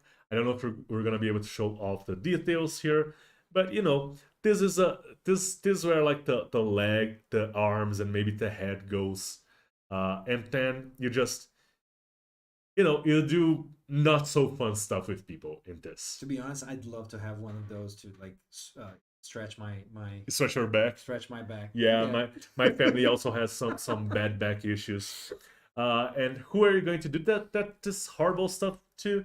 Well, it's kind of okay. It's kind of effed up that we have a prisoner as an object awaiting torture. Yeah, he's awaiting torture, and we are not even treating him like a character. Yeah. He's just an object. He's not well. Yeah, he's in the objects section, right? That's true.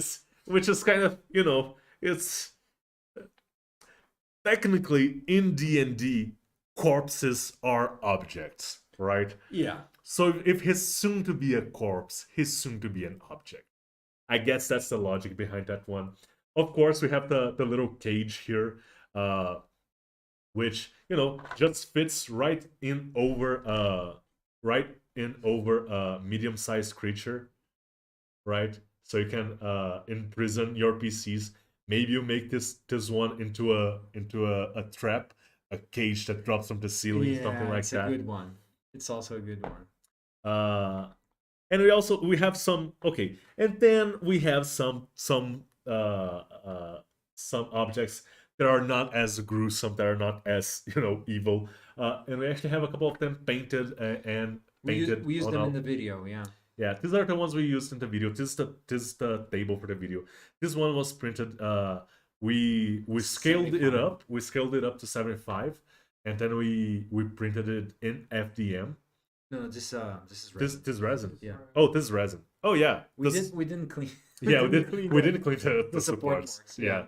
But it was fine for the video. You know, the magic of the movies. Yeah. Okay. A couple of coins on the table, stuff like that, maps and battle plans and stuff like that. We have a shelf here. Is this? Oh yeah, this is from another book. What I'm saying. We do have an armoire here. So we have an armoire. There we go. We have a chest, of course, that is like locked up with a bunch of different locks. So this is probably like a training chest for lockpicking. Or it holds like the most valuable thing they have. Yeah. Either one of those is fine. Yes. And you know, stuff like a chair, chairs for the table, a banner with kind of nothing on it, so just so you guys can use it, paint whatever you want in it. It does have a bunch of daggers in the post here, the base of the post. So it's probably like the rogues have been using this for target practice. Maybe it's not even their banner. And we have Bob did have has a cool comment here that actually I hadn't noticed as well. Love how the table is an old door, and yeah, it kind of is. yes, yeah. And I hadn't noticed, It is an old door. I also hadn't noticed this. and it's really cool. Yeah, it's like a repurposed door. And we have one more, which I'm not gonna be able to. Where's the torch sconce? We had a big one. It's not here. Oh, this one actually. I can go and I think I can go and get it. One second. Yeah, I think I know where it is. I can also just show it here. We have a bigger one, which is gonna be able to. We're gonna be able to show it to you guys a little bit better. But it's basically a torch sconce. It has a little plug that goes in. It's basically a hand, a little hand that holds a torch. Oh, there we go. Yeah, it's this thing. It's this thing. You know, it's a little hand, wooden hand to hold on to a torch. And this one I actually love because it's very, very versatile. It can just go into any wall for any one of your dungeons. This one is scaled up. It's also a 75mm version. Jake Sells has an interesting question here. You guys ever think about expanding the tavern terrain, like to make a whole building? Do we have anything to say about that? Actually, we do, and it's very, very opportune because we are done with Lair of Liars. These were all of the models for Lair of Liars. So, before we end the live stream, we do have a couple of announcements, and we're going to just go through a couple of the announcements that we did in the beginning again, and then we're going to reveal some new stuff. And that question was actually like right on point for that. So, okay, let's get through some. Do you want me to go through the Yeah, let's video just go through announcement the video announcement Okay. again. So guys, for those who weren't here in the beginning, we are going to have a painting video coming up with Marcia actually exploring the color theory behind painting skin. So we're going to revisit a model that we did a couple of months ago, one that had actually Marcia's face in one of the minis, and we're going to have her do a tutorial about color theory in painting skin with that mini. So it's going to be cool. Make sure to check it out when it's out. Another announcement video in regards to video is we're going to have a trailer about Legendarium of Dragons. We're going to expand a little bit. We're going to piecemeal feed you guys the lore that we're preparing for you. So be sure to have an eye out for that by the end of the month. Yeah, there's some exciting free stuff coming with that trailer at the end of the month. Yeah, true. We can't forget to mention that as well. Yeah. And yeah, so as you were saying, yeah, Toe Collectors is on sale on the website right now. So definitely pick that up if you don't have it yet. It goes very, very well with this bundle. This the bill. Yeah, this is more of a city thieves guild, and that one has more of a highwayman vibe to it. Yeah.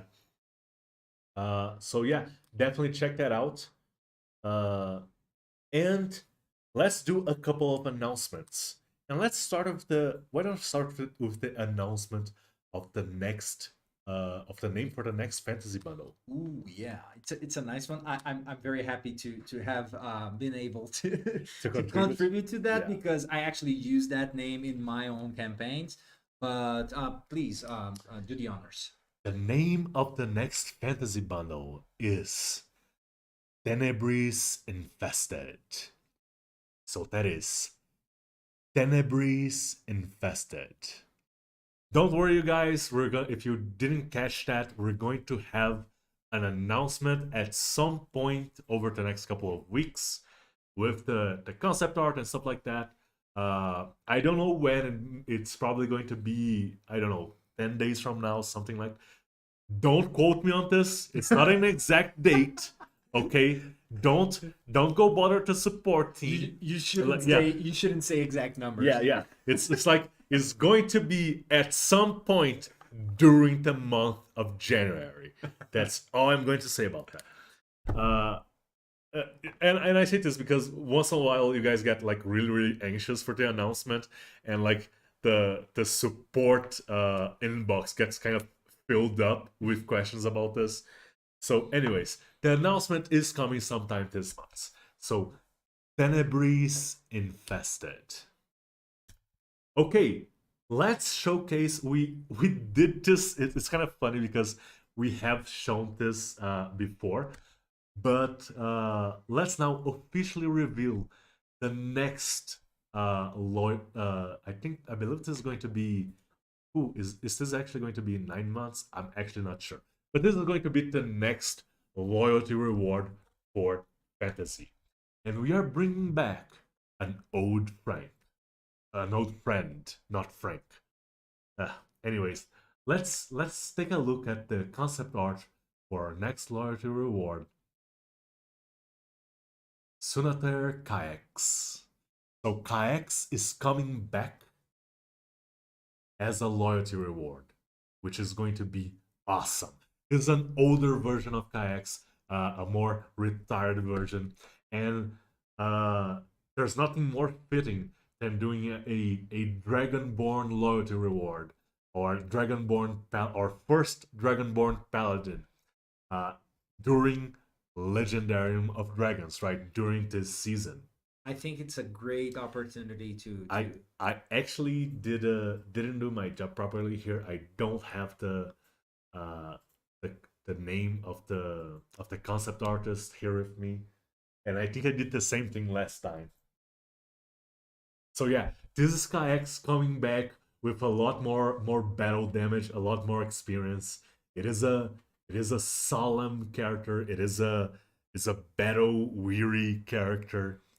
Like he has seen some action. Yes. Yeah. He may have. It's one of those things where a paladin, there comes a point where a paladin or a holy warrior kind of outlives their will to fight, and Kayaks is getting like very close to that point. And I think that concept art perfectly encompasses that. It's a trope that has been visited before in really interesting ways. World of Warcraft has an old orc that is such a good warrior that he becomes old before falling in battle, right? Yeah, like the really good Viking warrior that can't die. Yeah. That they are really trying, but they just can't. Can't because they're just too good. Too good, yeah. And Alvaro is helping us with the name. Concept art by Pedro Dutra. Yes. Good. So, Pedro, thank you for the amazing concept art.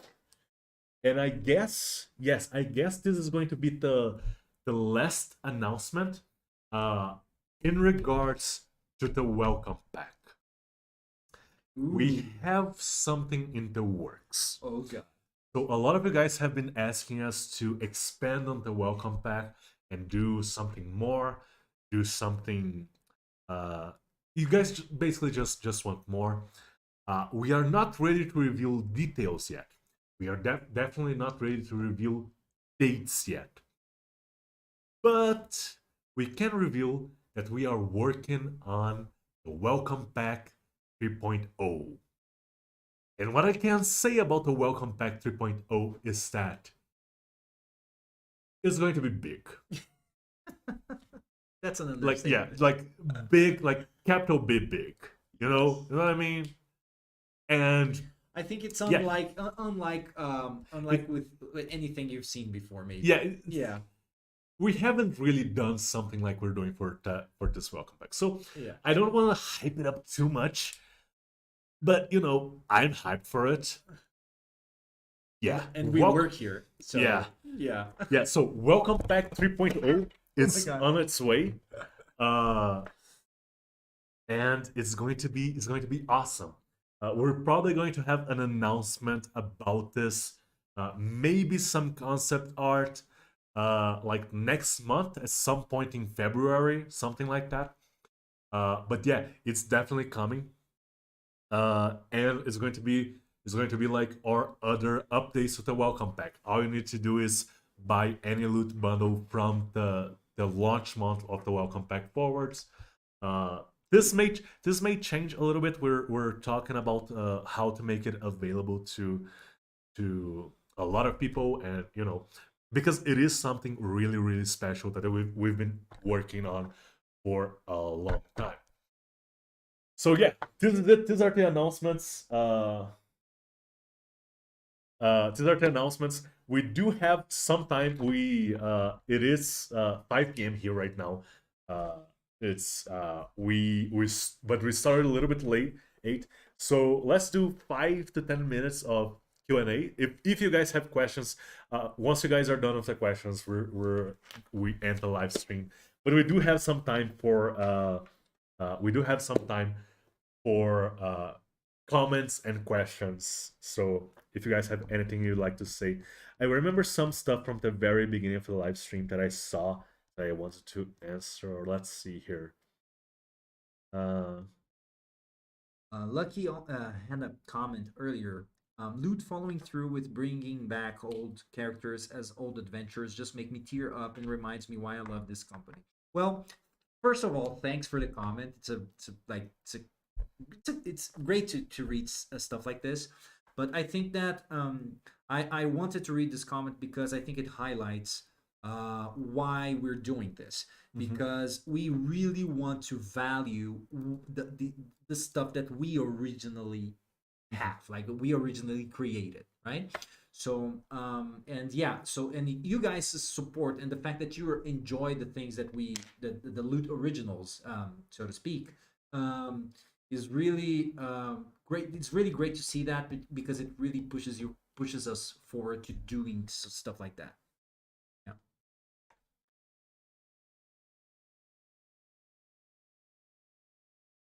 Scott Buchanan is saying, what resin printers do you use, and what resin? Will you do a setting review for your printers? The resin question is a little bit tricky because we use a Brazilian brand that's probably not going to be available to you. We also have like a particular formula that we ask them that they do for us. Yeah, it's kind of like we have a very close relationship with this particular resin factory, and they take our feedback into account when they're like adjusting their formula. As for the printers, we kind of run the gamut. We have a lot of Anycubic printers, right? But we also have, what else do we have? We have Eye-gouger. Yeah. Yeah. We have Creality FDM printers. Yeah. So yeah, we have several different kinds of printers. And there was actually a question earlier in the live stream, like in the very beginning, about because Scott Buchanan is asking if we would do setting review for the printers.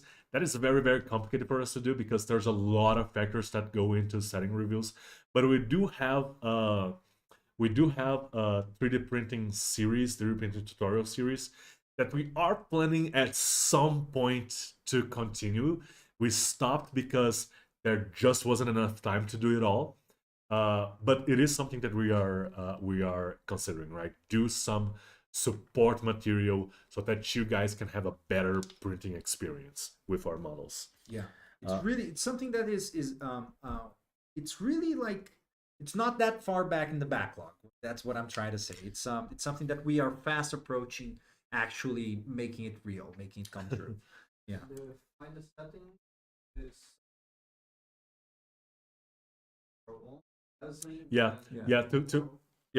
or comes from NC, like there's a lot of different factors that go in. Your res, it needs to be, to find your settings, it needs to be with your resin, it needs to be your printer, in the room where you're gonna set up the printers, because the room temperature, humidity, varies. Yeah.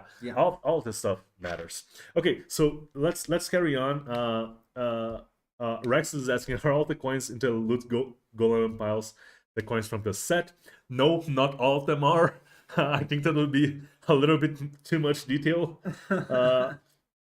Noster Rex is asking, okay, I've asked this in the past, so here goes again. When are you going to send me your loot t-shirt? My loot t-shirt, I don't think you want this. But like if you send me an email with your address, maybe we can work something out. But I get what you mean. The loot merch. Yeah. Okay, so loot merch is something that we have been talking about, but we are a Brazilian company, so we would need to partner up with somebody, and we are looking into a bunch of different stuff right now. That's what I'm gonna say. You know what? I'm gonna take it matters into my own hands, and I'm gonna start to poking around and see what we can do about that. Okay, let's see here. I'm gonna need to feature Hala models who can this LEDs inside when we print with clear resin to create like cool flame effects. So I don't quite get this question because it's about hollow models. We do have hollow models. Not all of our models are hollow. Some of them are just too thin to make them like fully hollow. But you know, the idea of having a hollow fire elemental that is designed to be hollow and having some LEDs put into it is very cool. It's just not very versatile, so it wouldn't be for everyone. But it is a cool idea. Lucky TE has another comment that I would like to read out. Strixhaven / Harry Potter style bundle would be cool. The only thing I have to say about that is, yes, it would. Basically, right? And there's another comment here that I think we might want to address, which is with the new change to the bundles from Tetsuo. With the new change to the bundles now being themed for a season, do we expect the loyalty rewards to match, or will they be their own thing? I think it's going to vary a little bit. The idea with kayaks, for instance, the idea is that we wanted to do a reward that was on theme, but we have a list of possible rewards that we can do. And we try to when we have a team like the Legendarium of Dragons, we try to work within that team. But basically, my cop-out answer is we're going to do the best model we can do, and we're going to take the season into account when deciding that. Yeah, I think that adding on that, I think that on the video that we put out about you explaining the new season system, we actually left it really clear that this is the first test that we are doing. Like we're like putting our feet into the waters, right? So this first season, we thought it would be a cool idea to have kayaks be the first loyalty. And it was extra cool that it would be on point with the whole theme. And maybe that's going to be the case, and maybe not. But we're still testing the waters, and we can't like put our feet down one way or the other right now. But it's a possibility. Yeah. Okay. Kelly is asking, will people already subscribed get this update on the tavern? I'm not gonna make any promises, but the idea right now is that it's going to work like the last update. If you are subscribed in the month that the tavern comes out, you get the update as well. So that's the idea right now, and it's probably going to work like that. We're going to have like an official announcement explaining how it's going to work on the at some point like next month maybe. Adding details, parse, custom builds, like parse windows. Shitrang J is love everything you put out. Any chance you'd start adding detail parts that we can use in our custom terrain builds, like doors, window, archers, pillars, sashes, etc. and Gribs, etc. for sci-fi. Yeah, I think that's a fine idea. That is something that I have been pushing for a while, to do, you know, basically stuff that is designed to be kit bashed, because we know you guys already have a lot of terrain or a lot of stuff that you have made at home. So just having details that you can add is really useful. So yeah, that is something that we are considering. There's actually going to be a couple of things in a couple of future bundles. Let's see here. Well, there's actually a lot of questions. There's a lot of questions about the modular terrain. The modular terrain the modular terrain, as we do it as part of the bundles, is never something we can like fully dedicate our times to. We have to spread it out. We have kind of spread our attention around the full bundle, but it is something that we would like to do at some point. Maybe do like a standalone ultimate, you know, terrain pack. You know, that would be something interesting for us to do, and you know, let us know if that is something you'd be interested in. Yeah. I think Fabio Fernandes has an interesting question, which is sci-fi receiving a theme as well in the foreseeable future? I think that it's like we said, it's a test. So yeah, it doesn't make sense to test in both subscriptions at the same time, right? Yeah, sci-fi has some other stuff going on that we'll probably get into more detail in future live streams, but not right now. We're not doing a season for sci-fi right now. This is more of a fantasy test. Yeah.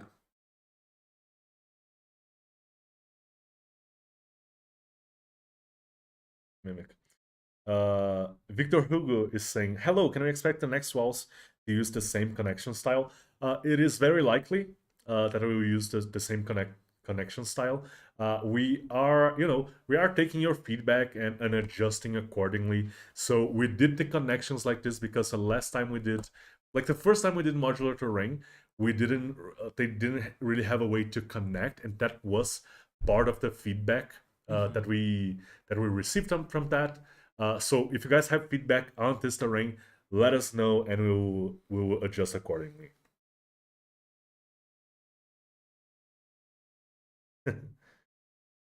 Yes. Okay. So we are running a little bit over our time here in the room. So I'm gonna say it is time to end the live stream. So thank you guys so much for joining us today on the second day of the year to watch the full bundle reveal of Lair of Liars, our first bundle in the new Legendarium of Dragons season. And I think it was a great kickoff because this bundle is one of the best. Yeah, there's a lot of awesome stuff in this bundle. Yeah. So yeah, guys, thank you so much for sticking with us. See you guys next time. Bye-bye. Bye.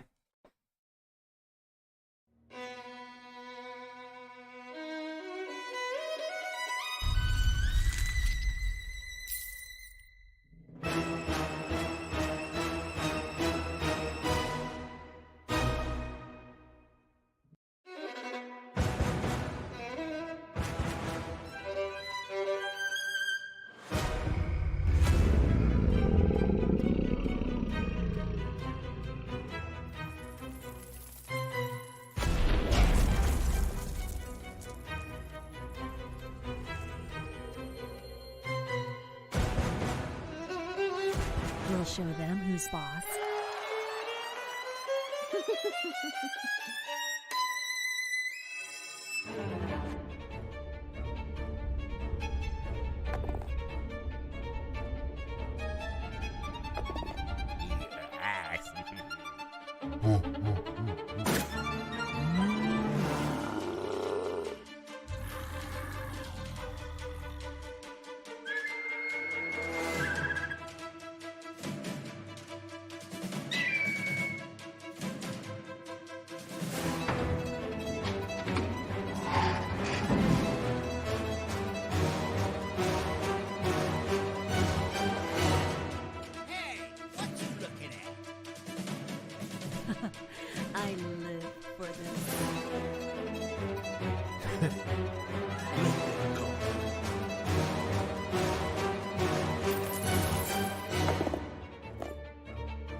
Try this.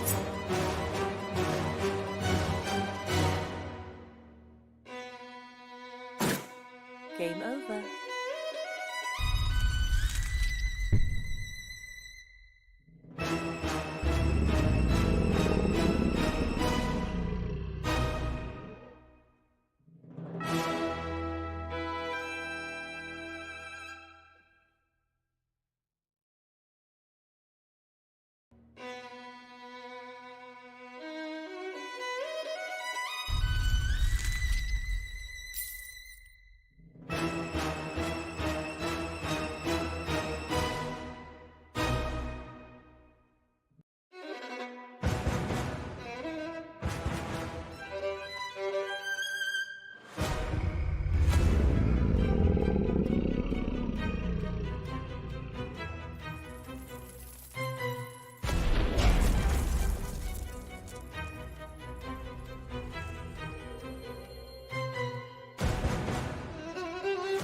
We'll show them who's boss.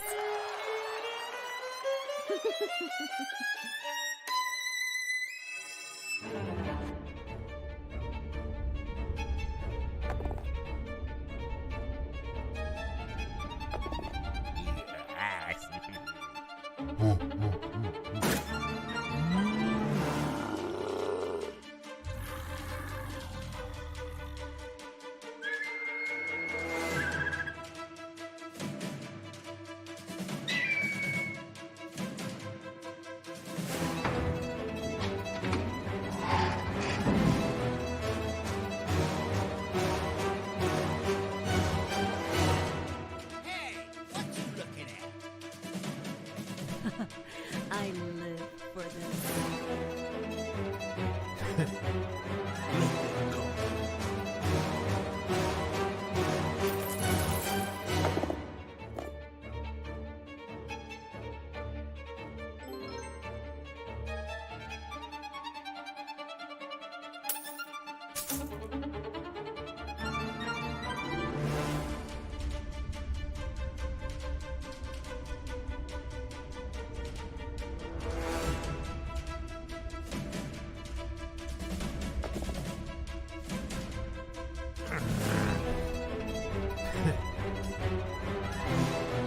Try this.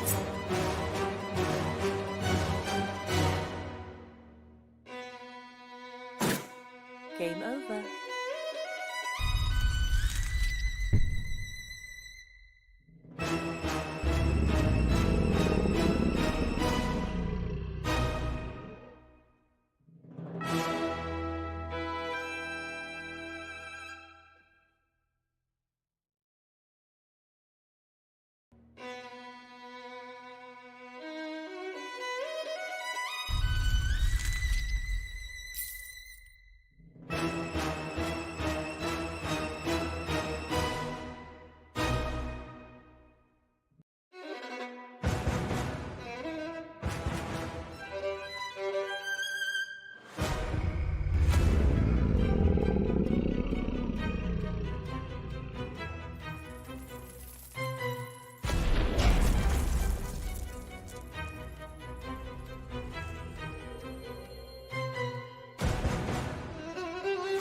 We'll show them who's boss.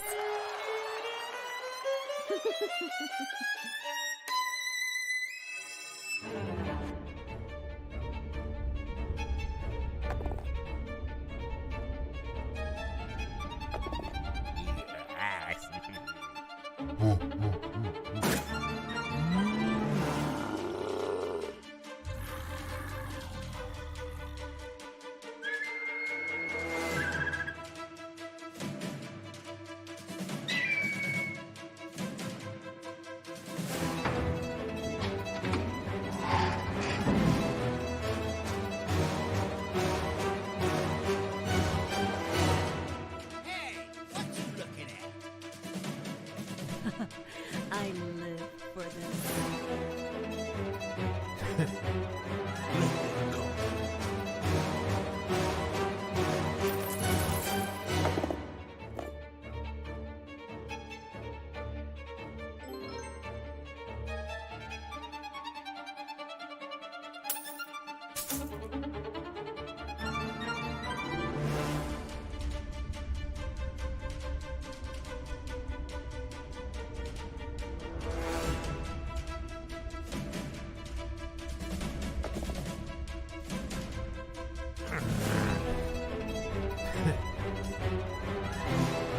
Try this.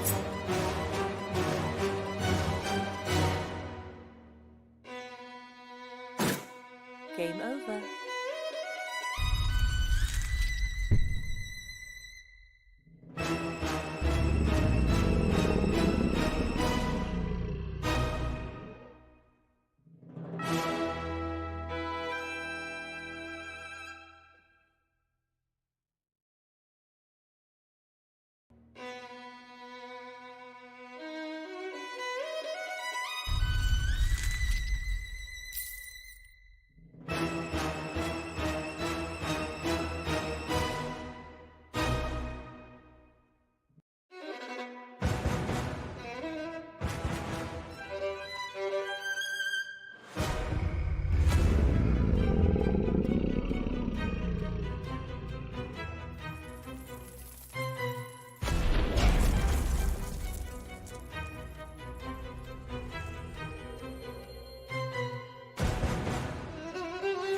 We'll show them who's boss.